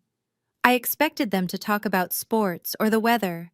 Instead, the air was thick with words I barely understood. "So Dante," Dr. Thorne said, cutting into his bore. "The patent filing for the membrane technology. I saw it went through last Tuesday. Congratulations. That is a game changer for the Sub-Saharan Infrastructure Project." Dante nodded, taking a sip of wine. It was tight for a minute there. We had to prove the durability testing exceeded federal standards by 300%. But yes, we are greenlit for production in Kenya next month. Sarah, the union leader, leaned in. The contract value is public now, right? I heard rumors it capped at 80 million for the initial phase. Dante shrugged casually, as if discussing the price of milk. 85, actually, plus royalties on the filtration units. But the money is secondary. The important thing is that it will provide clean water to 4 million people. I dropped my fork. It clattered loudly against the ceramic plate. 85 million. I looked at Dante. He was wiping sauce from his lip, looking completely at ease. This was the man who drove a 10-year-old truck. The man my mother called a peasant. The man who let my sister humiliated him over a $2,000 wine bill. Dante. I whispered, my voice trembling. What are they talking about? What patent? Dante turned to me and smiled the same crooked smile I fell in love with. He reached under the table and squeezed my knee. We will talk about the details later, Dom. Tonight, just eat. Tonight we celebrate the fact that while your family is chasing status, we are chasing solutions. I looked around the table again. These weren't just guests. They were partners. They were witnesses to a greatness I had lived beside, but never truly seen. I picked up my fork, my hand shaking slightly. I took a bite of the wild boar. It tasted like victory. The last of the guests had departed, leaving only the soft glow of the solar lights and the hum of the cicadas in the Georgia heat. I was exhausted, but it was a good exhaustion, the kind that comes from laughing until your ribs ache and eating food that nourishes your soul. I looked at Dante, expecting him to lead me back to the unfinished house. I was ready to collapse onto our air mattress and sleep for a week. But Dante did not turn toward the porch.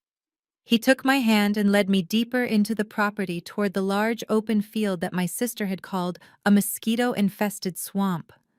Where are we going? I asked, kicking off my heels and walking barefoot on the grass. The generator is back at the house. Dante checked his watch.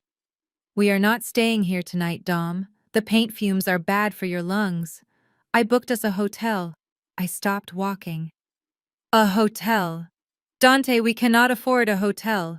Especially not after you paid for all this food and wine. I am fine with the air mattress, really. Dante didn't answer. He just pointed toward the dark horizon. Listen, he said. At first I thought it was thunder again. A low rhythmic thumping that seemed to vibrate in my chest. But the sky was clear and filled with stars.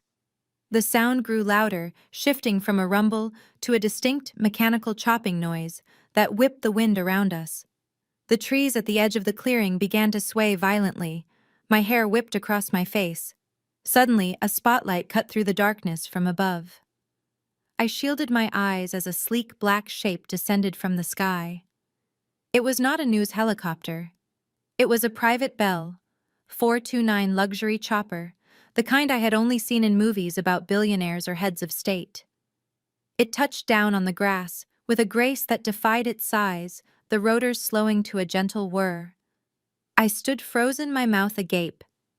The side door opened, and a pilot in a crisp uniform stepped out and nodded to Dante. Ready for departure, Mr. Williams, the pilot shouted over the noise. I looked from the helicopter to Dante. My brain could not process what I was seeing. This was the man who counted coupons for pipe fittings. This was the man who drove a truck with a dented bumper. Dante. I shouted, my voice lost in the wind. Who is paying for this? Is this a medical evac? Is someone hurt? Dante laughed, a sound of pure, unadulterated joy. He pulled me close, his tuxedo jacket fluttering in the rotor wash. He leaned down to my ear. No one is hurt, Dom. This is our ride. But it is a helicopter, I stammered, pointing at the multi-million-dollar machine. Dante winked, and the mischievous glint in his eye returned. It is a company vehicle, he said, grinning.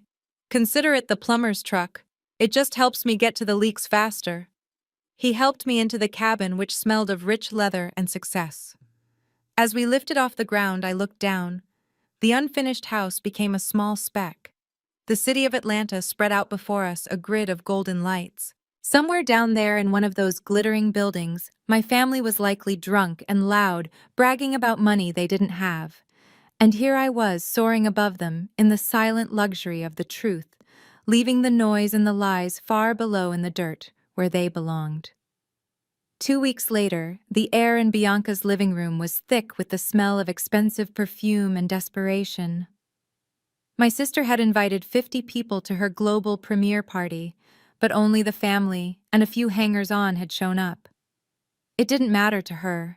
She was convinced that tonight she would become a household name.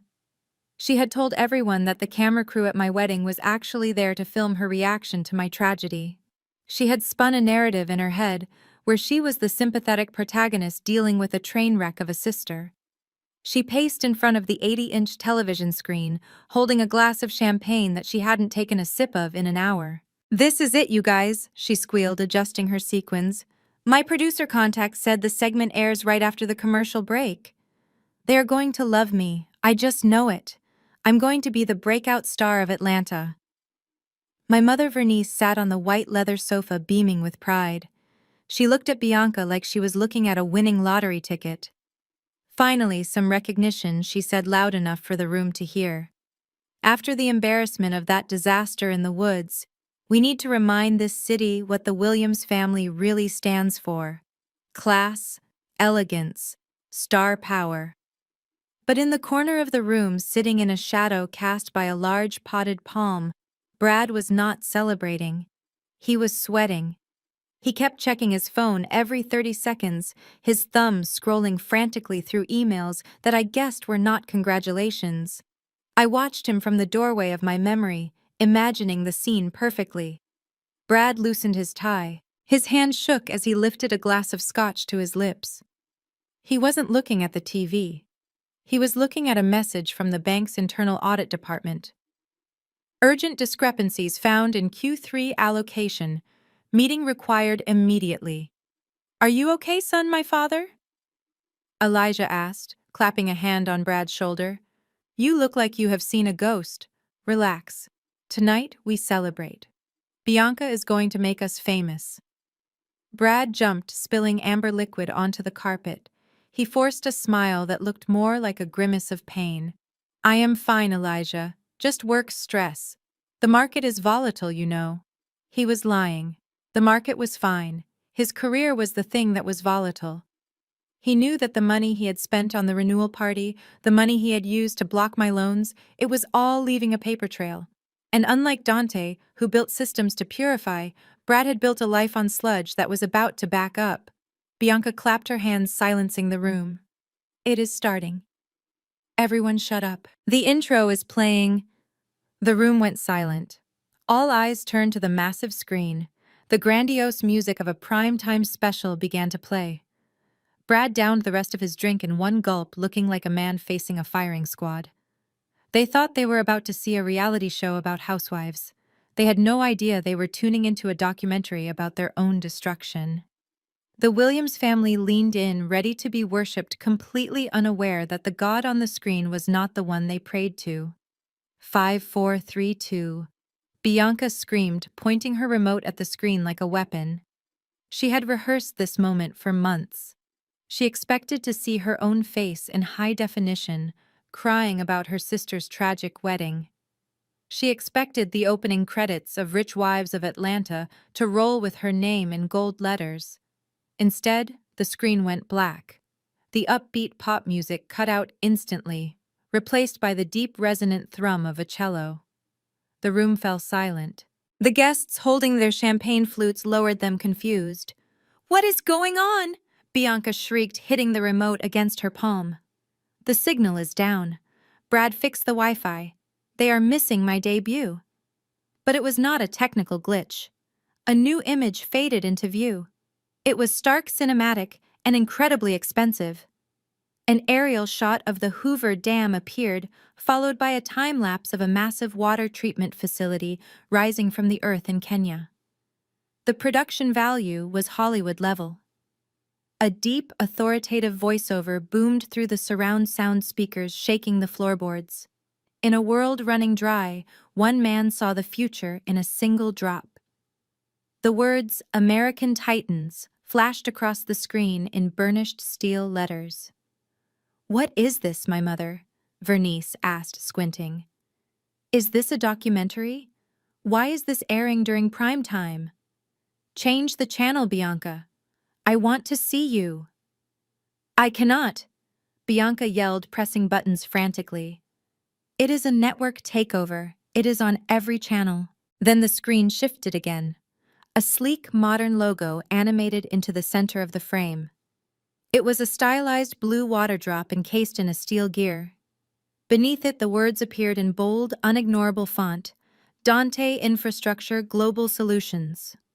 In the corner, Brad made a noise that sounded like a dying animal. He dropped his glass. It shattered on the hardwood floor, but no one looked. Brad was staring at the logo with eyes wide with terror. He knew that logo. He had seen it on the Bloomberg terminal at his office. He had seen it in the headlines of the Wall Street Journal.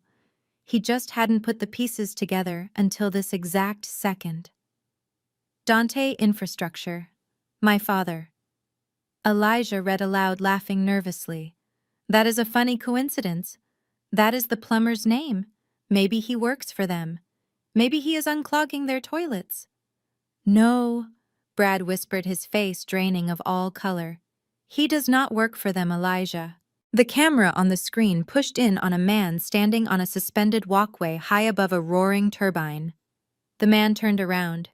He wasn't wearing a hard hat or coveralls. He was wearing a bespoke Italian suit. He looked powerful. He looked dangerous. He looked like a king. It was Dante. "He is them," Brad choked out, loosening his tie as if it were a noose. "That is the holding company that just acquired my bank's parent corporation this morning. That is the new owner." Bianca stopped screaming. Vernice stopped drinking. The room went deadly quiet save for the voice on the television introducing the man of the hour. The television screen dissolved from the imposing steel logo into a wide shot of a command center that looked more like NASA headquarters than a corporate boardroom. Walls of glass overlooked a bustling floor of engineers and analysts. In the center of the frame, standing in front of a massive digital map of Georgia, stood Dante. He was wearing a charcoal three-piece suit that fit him with military precision. His hair was groomed, his posture commanding. He held a laser pointer directing attention to a complex web of blue arteries pulsing across the state map. He did not look like the man who had silently eaten cold pizza in a construction zone. He looked like a titan of industry. "The current infrastructure of the Southeast is critical," Dante said to the camera, his voice resonant and authoritative. "We are not just patching leaks anymore.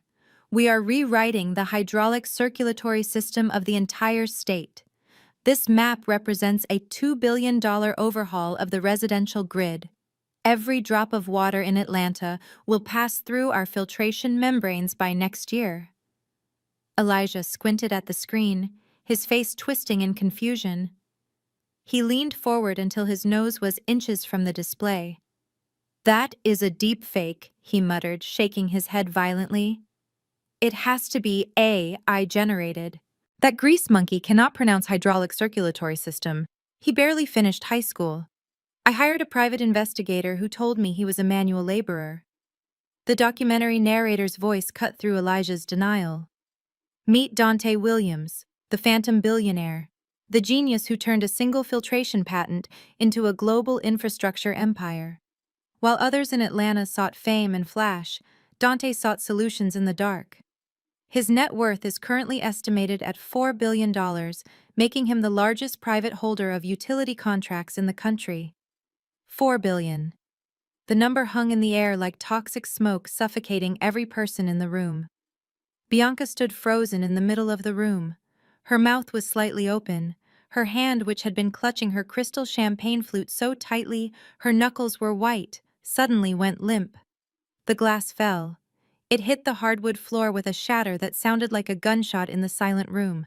Expensive champagne splashed onto the hem of her custom gown, but she did not flinch. She did not even look down. "That is the plumber," she whispered, her voice trembling with a mix of horror and disbelief. She pointed a shaking finger at the screen where Dante was now shaking hands with the governor of Georgia. "That is the guy I mocked!" she screamed, her voice rising to a shrill pitch. "That is the guy I told to use the service entrance. That is the guy I laughed at for paying a $2,000 wine bill with cash. He has $4 billion. Brad was sitting on the floor now, his back against the wall. He looked like he was going to vomit.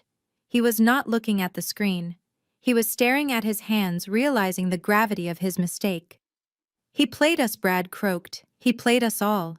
He did not just fix pipes, Elijah. He bought the supply." On the screen, the interviewer asked Dante a question. "Mr. Williams, you are known for your extreme privacy.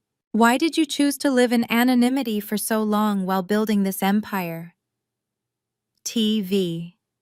Dante smiled. It was the same calm, secret smile he had given me in the garden. He looked directly into the camera lens. It felt like he was staring right into Bianca's living room, piercing through the screen and looking into their souls.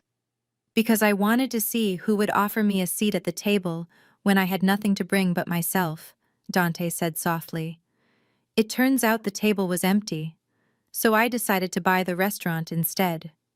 Bianca sank to her knees amidst the broken glass and spilled wine, staring at the man she had called a rat, finally realizing that she was the one living in the sewer. The television screen shifted again, replacing Dante's face with a complex three-dimensional graph that was climbing steeply toward the top right corner of the frame. The documentary host walked into the shot, his tone shifting from admiration to cold, hard financial analysis. To the average viewer, these were just lines on a chart. To the people in Bianca's living room who measured their self-worth in decimal points, these lines were a death sentence.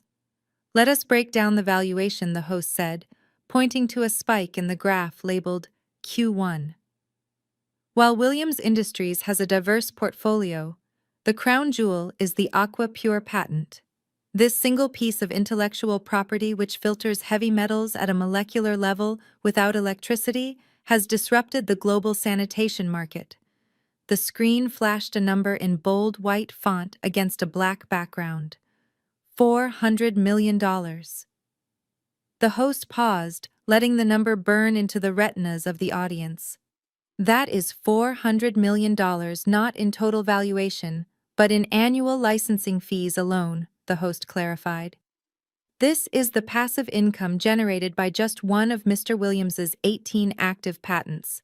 To put that in perspective, that is more than the GDP of some small island nations." And unlike most tech giants who dilute their shares with investors, Dante Williams retained 100% equity. He answers to no board. He pays no dividends.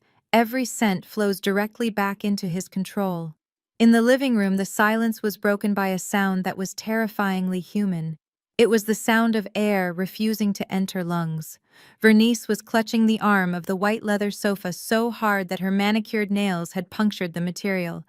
Her face, usually a mask of composed haughtiness, had turned a sickly shade of gray. She opened her mouth to speak, but only a dry, raspy wheeze came out. Her hand flew to her throat, fingering the diamond necklace that suddenly felt like a tightening noose. $400 million, she gasped, her eyes rolling back slightly.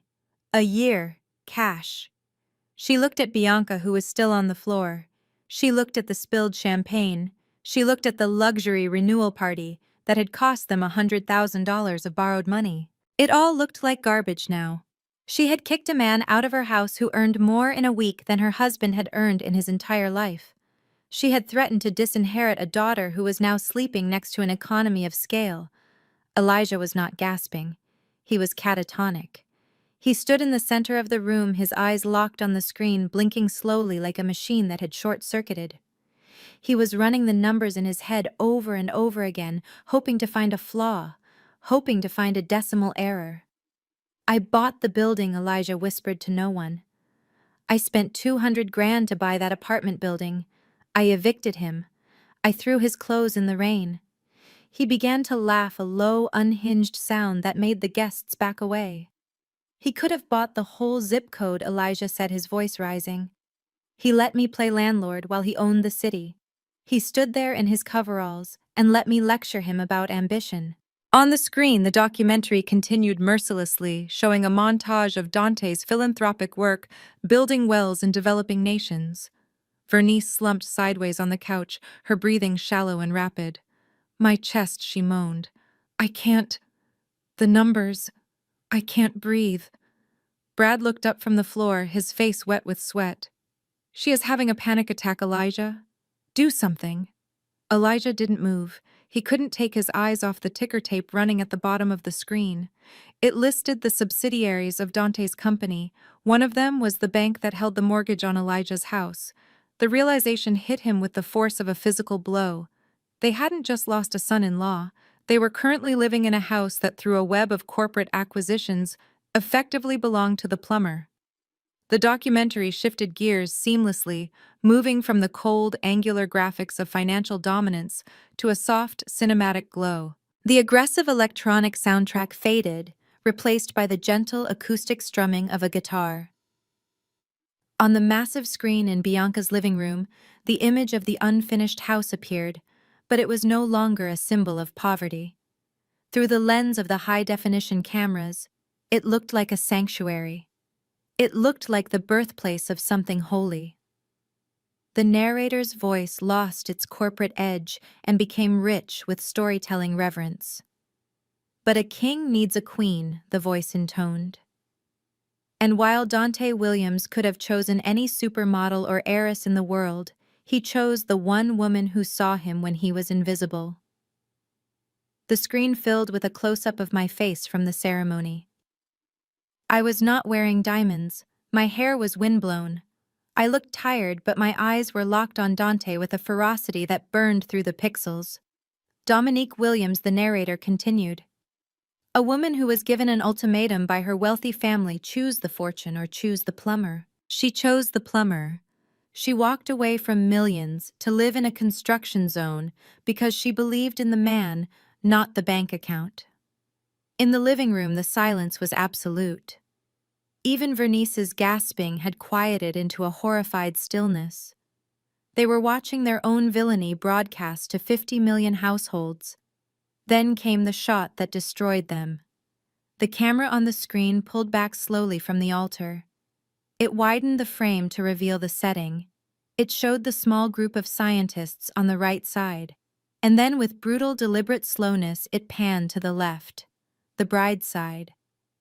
The camera lingered on the rows of empty wooden benches. It zoomed in on the vacant seats where a mother, a father, and a sister should have been. The sunlight hit the dust motes dancing over the empty wood, highlighting the void. While the groom's colleagues, the greatest minds in engineering, gathered to witness history, the bride stood alone, the narrator said, his voice dripping with judgment. Her family refused to attend. They believed the wedding was beneath them. They left their daughter to walk down the aisle by herself because they could not bear the shame of associating with the working class. A chyron appeared at the bottom of the screen displaying live social media reactions. The tweets scrolled by faster than the eye could read, but key phrases jumped out. Who does that to their daughter? Her family are monsters. Karma is going to hit them hard. Dominique is a legend. Her parents are trash. Bianca fell back against the wall, sliding down until she hit the floor. She was scrolling through her own Instagram feed on her phone. Her comment section, usually filled with praise from bots and sycophants, was exploding with hate. They are dragging us, she whispered, her voice hollow. I am losing 1,000 followers a second. People are canceling me. They are calling us the worst family in America. On the screen, the TV version of Dante took my hand. The camera focused on our interlaced fingers. She is the only investor who bought in when the stock was at zero, the narrator concluded. And now she is the only shareholder that matters. The Williams family wanted to avoid embarrassment. Instead, they have immortalized their own cruelty. The segment faded to black, leaving the image of the empty chairs burned into the retina of every person in the room. My father Elijah sat with his mouth open, staring at the blank space where his reputation used to be. He realized then that money could be recovered, but this was permanent. They hadn't just lost the money, they had lost the narrative. And in their world, the narrative was everything. The documentary cut to a stark studio setting with a black backdrop and a single spotlight illuminating Dante's face. He sat in a leather chair, relaxed and composed, holding a glass of water. The interviewer, a legendary journalist known for breaking the toughest subjects, leaned in with a notepad on his knee. The contrast between the intimate quiet of the interview and the chaos in Bianca's living room was jarring.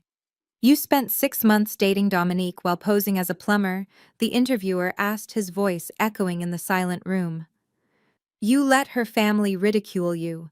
You let them humiliate you in public.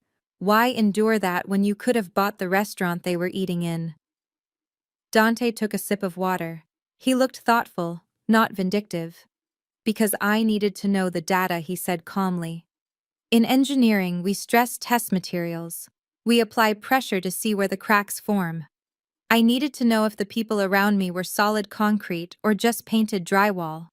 The camera zoomed in slowly on his face. "And what did you find?" the interviewer asked. "I found that my wife is made of steel," Dante answered, a softness entering his eyes. "And I found that her family is made of papier-mâché. Pretty to look at, but they dissolve the moment it rains." In the living room, Vernice made a sound like a wounded animal. She brought a hand to her chest, clutching the silk of her blouse. "He is talking about us," she whispered. "He is humiliating us on national television."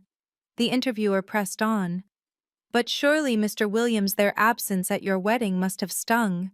They are your wife's blood. To have 80 empty seats." Dante interrupted him with a small dismissive wave of his hand. "It did not sting," he said. "Actually, I owe them a debt of gratitude." Elijah looked up from the floor, his eyes bloodshot. "Gratitude? Is he mocking us?" "There are people in this world," Dante continued, looking directly into the lens, "who believe that human value is stitched into the label of a suit. They think character is determined by the credit limit on a platinum card. They look at a man with dirt on his hands and see trash. They look at a bank account and see a god." He leaned forward, elbows on his knees, his expression turning lethal. "If those people had attended my wedding, they would have brought their toxicity with them. They would have judged the food, the chairs, the grass itself. By refusing to come, they did me the greatest favor of all. They ensured that the air in that garden remained clean. They filtered themselves out so that we could breathe. So yes, I thank them. They stayed in their bubble and kept my sanctuary unpolluted." The words hit Vernice like a physical slap. She recoiled, her head snapping back against the sofa cushion. She who had called him dirty, she who had called him a sewer rat. He had just told the world that she was the pollution. He had framed her absence not as a power move, but as a successful sanitation procedure. The phone on the coffee table began to ring. It was not a text. It was a call from the chairwoman of the charity board Vernice sat on. Then another call from the country club membership committee. The red notifications began to pile up on the lock screen. "They are dropping us," Bianca whispered, staring at the phone. "They are all watching. They know he is talking about us." Dante's face on the screen remained calm, serene, and utterly victorious. He hadn't raised his voice. He hadn't used a single curse word. He had simply told the truth. And in doing so, he had dismantled the Williams family reputation more effectively than any lawsuit ever could. He had turned their snobbery into a badge of shame, and the entire country was applauding him for it. The water of the Indian Ocean was a shade of turquoise that looked almost artificial, like blue Gatorade poured over white sand. I sat on the edge of the deck of our private overwater bungalow, my feet dangling just inches above the gentle waves. Dante was snorkeling a few yards out, his back glistening in the equatorial sun. It had been 3 days since we left Atlanta. 3 days of silence. 3 days of no yelling, no judgment, and no reception. I had promised Dante I would do a digital detox. I locked my phone in the room safe the moment we arrived. But as I watched a small crab scuttle across the wooden planks, a gnawing curiosity took hold of me. I knew the documentary had aired. I knew the bomb had dropped. And I needed to see the crater. I walked back into the air-conditioned bedroom and punched the code into the safe. The heavy metal door swung open, revealing my iPhone lying there like a dormant grenade. I took a deep breath and held the side button. The Apple logo appeared white and innocent. The moment the device connected to the villa's high-speed Wi-Fi, it began to convulse in my hand. It vibrated so violently, I almost dropped it. The screen became a blur of banners and badges. The notification sounds merged into a single continuous electronic scream. 138 missed calls, 412 text messages, 99 plus notifications on Instagram. I scrolled through the call log. It was a list of people who had deleted my number a week ago. My Aunt Sarah, my college roommate, my cousin who had laughed at the potluck rumor. And at the very top, appearing 40 times in the last hour, was my mother Vernice. I opened the messages. The most recent one from her stopped my heart. It was not an apology. It was not a plea for forgiveness. It was something far more sinister. It was a rewrite of history. Dominique, honey, please pick up. The text read, I know you were just teasing us with all this secrecy. You really got us good. We are all laughing about it now. Daddy and I are so proud of Dante. We always knew he was special. Come home, baby. Mommy misses you. We need to plan a proper celebration dinner. I felt a wave of nausea rise in my throat. Mommy. She hadn't called herself that since I was 5 years old. She was gaslighting me through a text message. She was pretending that the eviction, the cruelty, the insults, and the public humiliation were just a tease. She was trying to frame their abuse as a misunderstanding. She wasn't missing her daughter. She was missing the proximity to $4 billion. She was terrified that the world saw her for what she was, and she needed a photo op with me to prove she wasn't a monster. I scrolled down. Below her sugary lies were messages from Brad. These were not manipulative, they were frantic. Dom, you have to answer. The auditors are here. They are looking at the trust fund transfers. Tell Dante to call off the dogs. I am looking at federal time, Dom. Please, I'm family. I looked out at the ocean where Dante was now climbing up the ladder, removing his mask. He shook his wet hair like a dog and smiled at me, a smile of pure, unburdened happiness.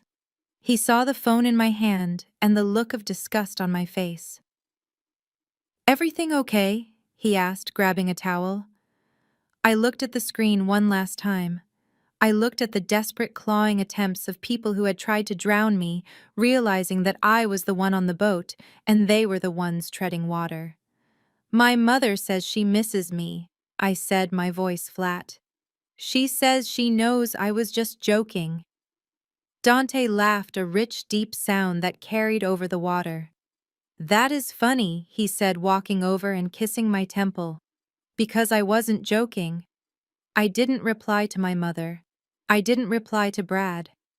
I walked to the edge of the deck and held the phone out over the water. I watched it slip from my fingers, splashing into the turquoise sea, sinking down to the coral reef below. The vibrations stopped. The silence returned.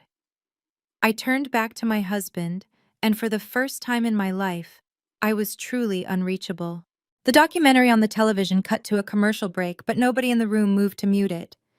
The silence in Bianca's living room was heavy, pressurized by the impending doom that hung over them like a guillotine blade. Brad was sitting on the floor, his back against the wall, staring at the black mirror of his phone. He looked like a man waiting for a medical diagnosis he already knew was terminal. Then the phone rang. It wasn't a text or an email notification. It was the sharp, demanding ringtone assigned to only one contact, Reginald Sterling, the CEO of First Liberty Financial. The sound cut through the room, making Vernice jump. Brad stared at the screen. His hand refused to move. Answer it, Elijah hissed, sweat beading on his forehead. Maybe it is a mistake. Maybe they just want to ask about the merger. Brad shook his head slowly. He knew better. He reached out with a trembling hand and tapped the green icon. He put the phone to his ear, but he didn't speak. He didn't have to. Mr. Sterling's voice was loud enough to be heard by everyone in the hushed room. It wasn't the friendly golfing buddy tone Brad was used to. It was cold-clipped and official. Bradley, the voice, barked. I am calling to inform you that your security clearance has been revoked effective immediately. Do not come into the office tomorrow. Security has been instructed to escort you off the premises if you attempt to enter the building. Brad's throat clicked as he tried to swallow. Reggie, please. I can explain. The accounts were just... Save it for the feds, Sterling interrupted. We just finished a preliminary meeting with the new ownership group. They handed us a file, Brad. A very thick, very detailed file. It documents every unauthorized transfer, every falsified loan rejection, and every penny you siphoned into that shell company for your wife's party. Brad's eyes darted to the television screen. The commercial had ended, and the documentary was back. Dante was walking through the lobby of a glass skyscraper, the very same building where Brad worked. The voice on the phone continued dripping with venom. The new owner was very specific, Brad. He told us he wants a clean slate. He personally pointed out the irregularities in your portfolio. He said he doesn't want pollutants handling his capital. Pollutants. The word hung in the air, a direct echo of Dante's wedding vows. You are fired, Brad Sterling said. And frankly, looking at what the legal team is digging up, you should probably stop worrying about your job and start looking for a lawyer who specializes in grand larceny. The line went dead. Brad let the phone slip from his fingers. It hit the hardwood floor with a dull thud. He looked up at his family. Bianca was staring at him with horror, not out of love but out of the realization that her ATM had just been smashed. He bought the bank, Brad whispered, his voice cracking. He didn't just invest. He bought the whole thing.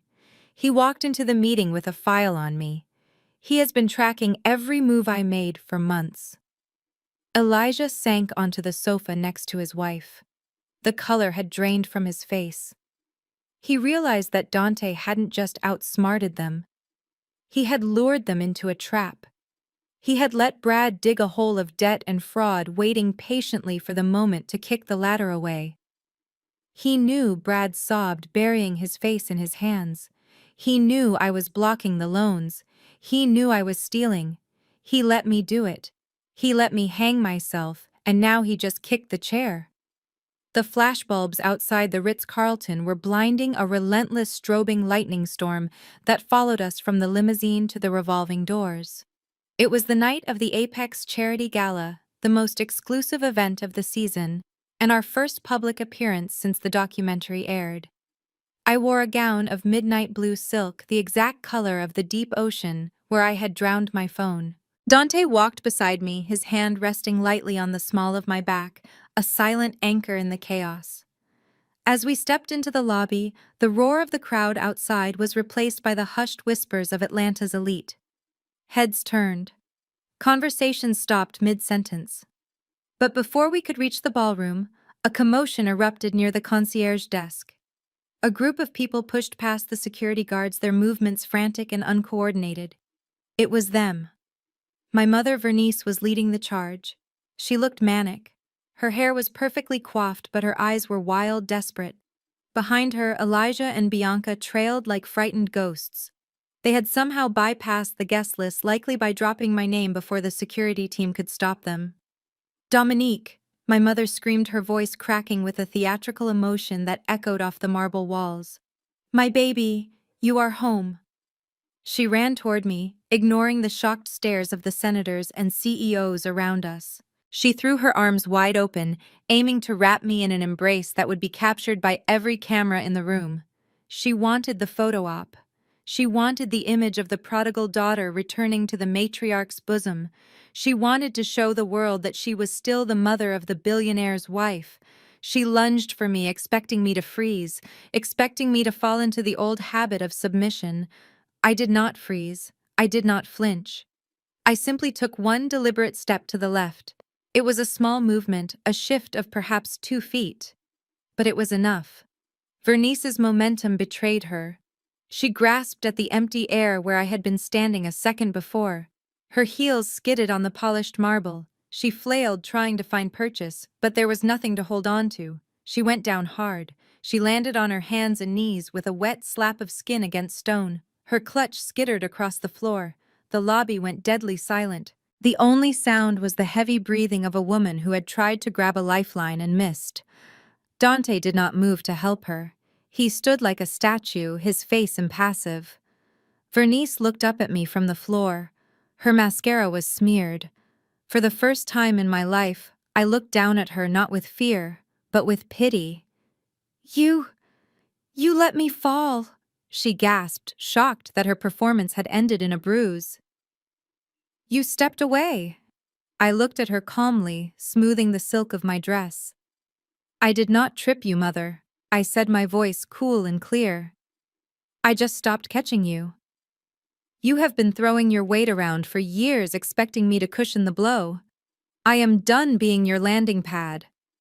I stepped around her prone form as if she were a puddle of spilled water.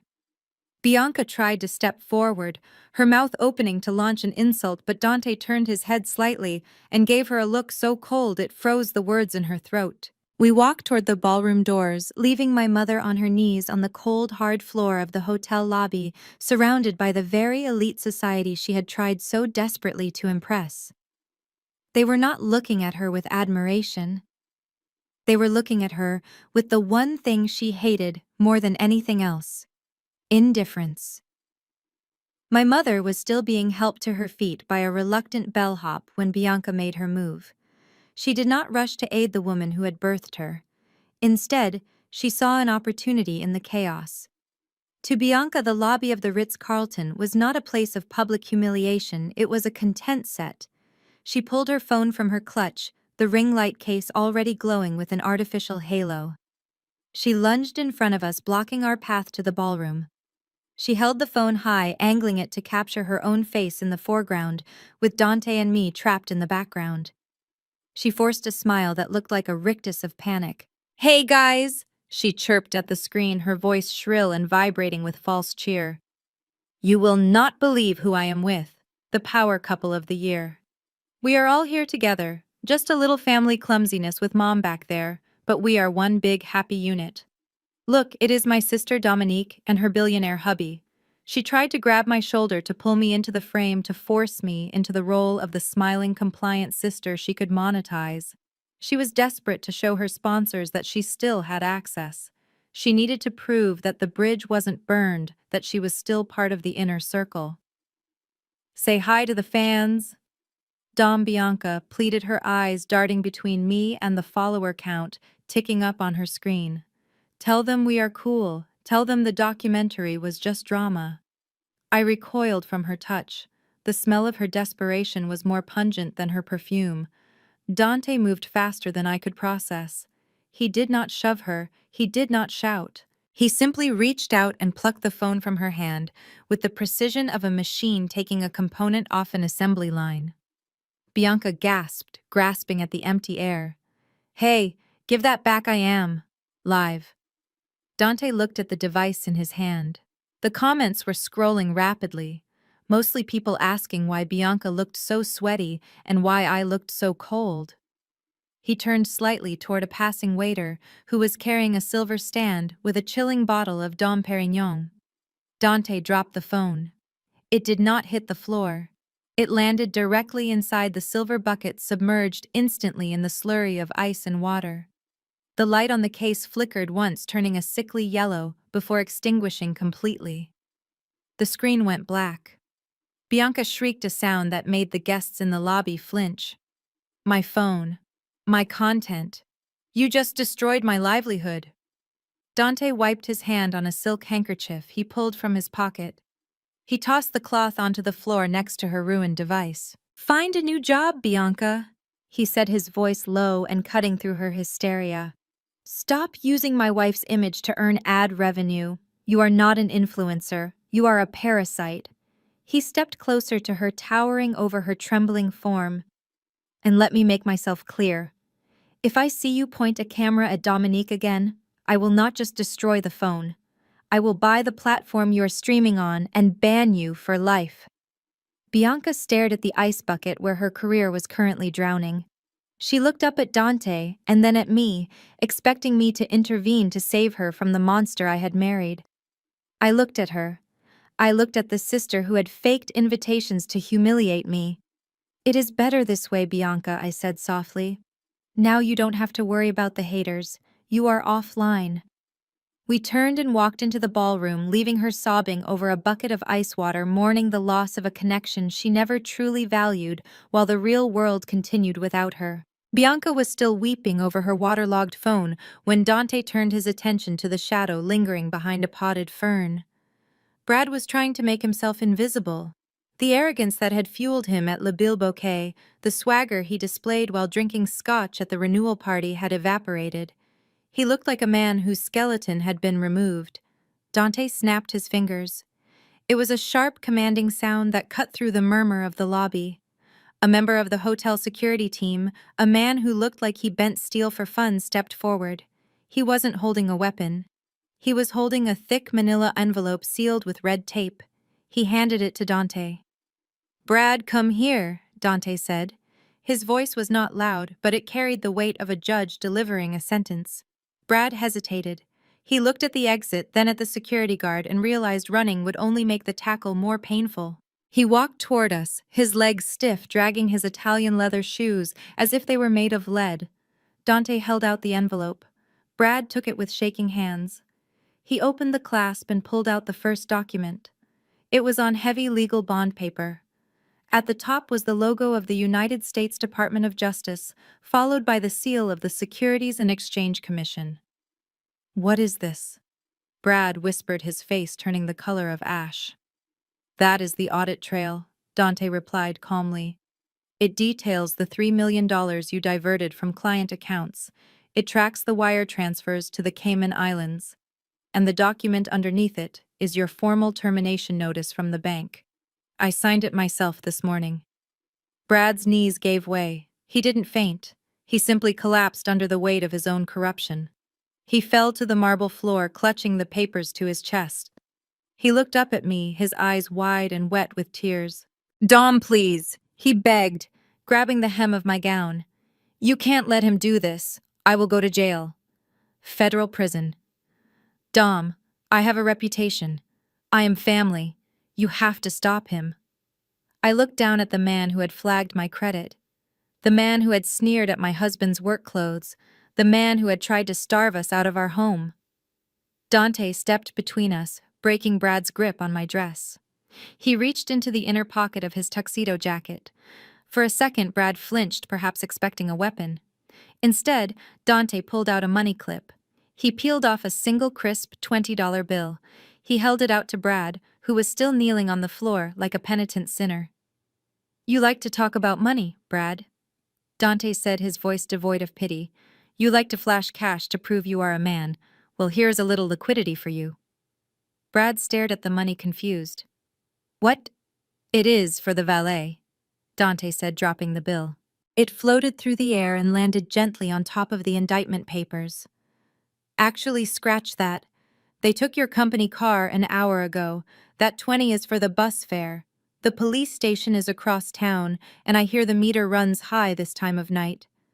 Dante took my arm, turning his back on the wreckage of the Williams family. Brad remained on his knees in the center of the lobby, surrounded by the elite of Atlanta, holding a $20 tip and the paperwork of his own destruction. We walked through the double doors into the ballroom, leaving the trash outside to be collected. The ballroom of the Ritz-Carlton was a sanctuary of soft jazz and crystal chandeliers, a stark contrast to the carnage we had left in the lobby. I took a glass of sparkling water from a passing tray, my hand finally steady. I thought we were safe. I thought we could finally disappear into the crowd of anonymous billionaires. But the Williams' arrogance is a persistent force. Before we could reach our table, a hand clamped onto Dante's shoulder. It was not the aggressive grab of a bouncer, but the firm, entitled grip of a man who believes he is still the patriarch. We turned to face my father, Elijah. He was not on the floor like Vernice, nor was he weeping like Brad. He had composed himself, straightening his tie and smoothing his silver hair. He was attempting to pivot to salvage the night by doing what he did best, making a deal.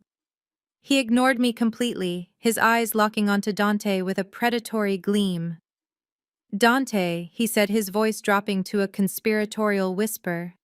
"Quite a show out there. The women get so emotional, don't they? But we are men of business. We understand the theatricality of it all." Dante did not smile. He removed Elijah's hand from his shoulder as if removing a piece of lint. "What do you want?" Elijah, Dante asked, his tone bored. Elijah chuckled, a dry, nervous sound. "I will get straight to the point. I saw the numbers on the screen, son. Impressive. But capital sitting in a bank is wasted potential. You need diversification." He stepped closer, blocking our path. "My logistics company, Williams Global, is poised for a breakout year. We hit a small snag with the supply chain in Q3, just a liquidity crunch. The banks are being skittish, but you know how they are. I am offering you a buy-in, a strategic partnership. 5 million gets you a seat on the board, and 15% equity. It is a steal." I stared at my father. He was asking the man he had evicted, the man he had called a grease monkey, to bail out his failing legacy. He truly believed that money erased memory. Dante took a sip of his drink, looking over the rim of the glass at Elijah. He didn't look angry. He looked like an engineer inspecting a bridge that was about to collapse. "I looked into Williams Global this morning, Elijah," Dante said. "I had my analysts run a full diagnostic on your firm while I was eating breakfast." Elijah's eyes lit up. "So you are interested?" "You see the potential, I see the liabilities," Dante corrected him. "Your fleet is outdated, your pension fund is underfunded by 40%, and your client list has shrunk by half in the last 2 years. You aren't experiencing a liquidity crunch, you are experiencing systemic failure." Elijah's smile faltered. "We can turn it around. With your capital we can modernize. We are family, Dante. You owe it to Dominique to secure her heritage." Dante laughed, but it was a cold, sharp sound. "Her heritage. You mean the debt you were planning to saddle her with. You mean the reputation you destroyed." Dante took a step forward, forcing Elijah to take a step back. "You don't understand how I operate, Elijah. I build things that last. I put my money into stainless steel, into clean water, into systems that purify." He leaned down, bringing his face inches from my father's. "I invest in the future. I do not invest in a rotting past. Your company is a sinking ship, and I am not in the business of buying wreckage." Elijah stood stunned, his mouth opening and closing like a fish on dry land. The businessman to businessman mask crumbled, revealing the terrified old man underneath. Dante offered his arm to me. "Come, Mrs. Williams. I believe they are playing our song." We walked past my father, leaving him standing alone near the bar, clutching an empty glass, finally realizing that his currency was no longer valid in the world we now owned. The heavy glass doors of the Ritz-Carlton swung open, and the humid Atlanta night hit us, carrying with it the smell of exhaust and expensive perfume. The valet was already waiting. He wasn't driving Dante's old pickup truck. He was standing next to a phantom Rolls-Royce, a monolith of black steel and chrome that looked less like a car and more like a land yacht. My family was waiting on the sidewalk. They hadn't left. They were huddled together like rats on a sinking ship, their earlier arrogance replaced by a frantic, clawing need for survival. When they saw us, they didn't lunge this time. They hesitated, broken by the night's revelations.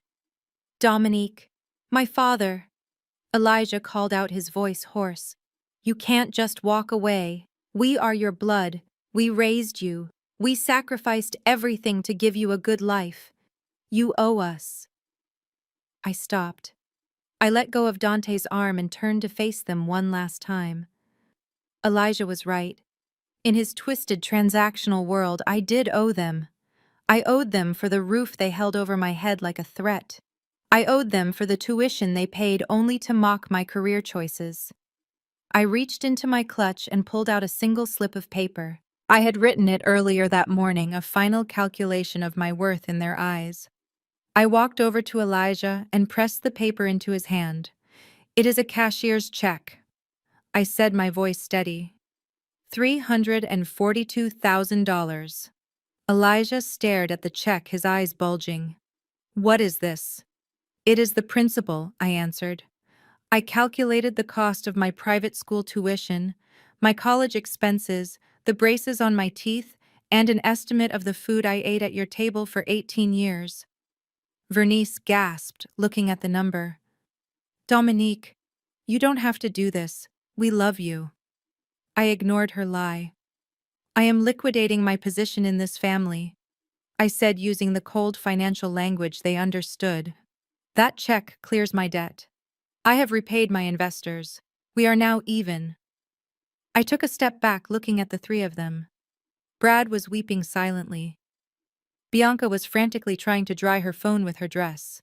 Vernice and Elijah were staring at the money. "Do not contact me," I said. "Do not come to my house. Do not call my husband. If you do, the legal team will treat it as harassment." I turned on my heel and walked toward the Rolls-Royce.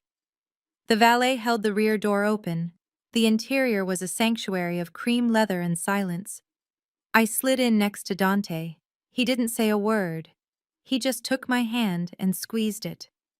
As the heavy door began to close, I looked out the window. The moment I turned my back, the veneer of family unity had shattered completely. They weren't looking at me. They were looking at the check in Elijah's hand.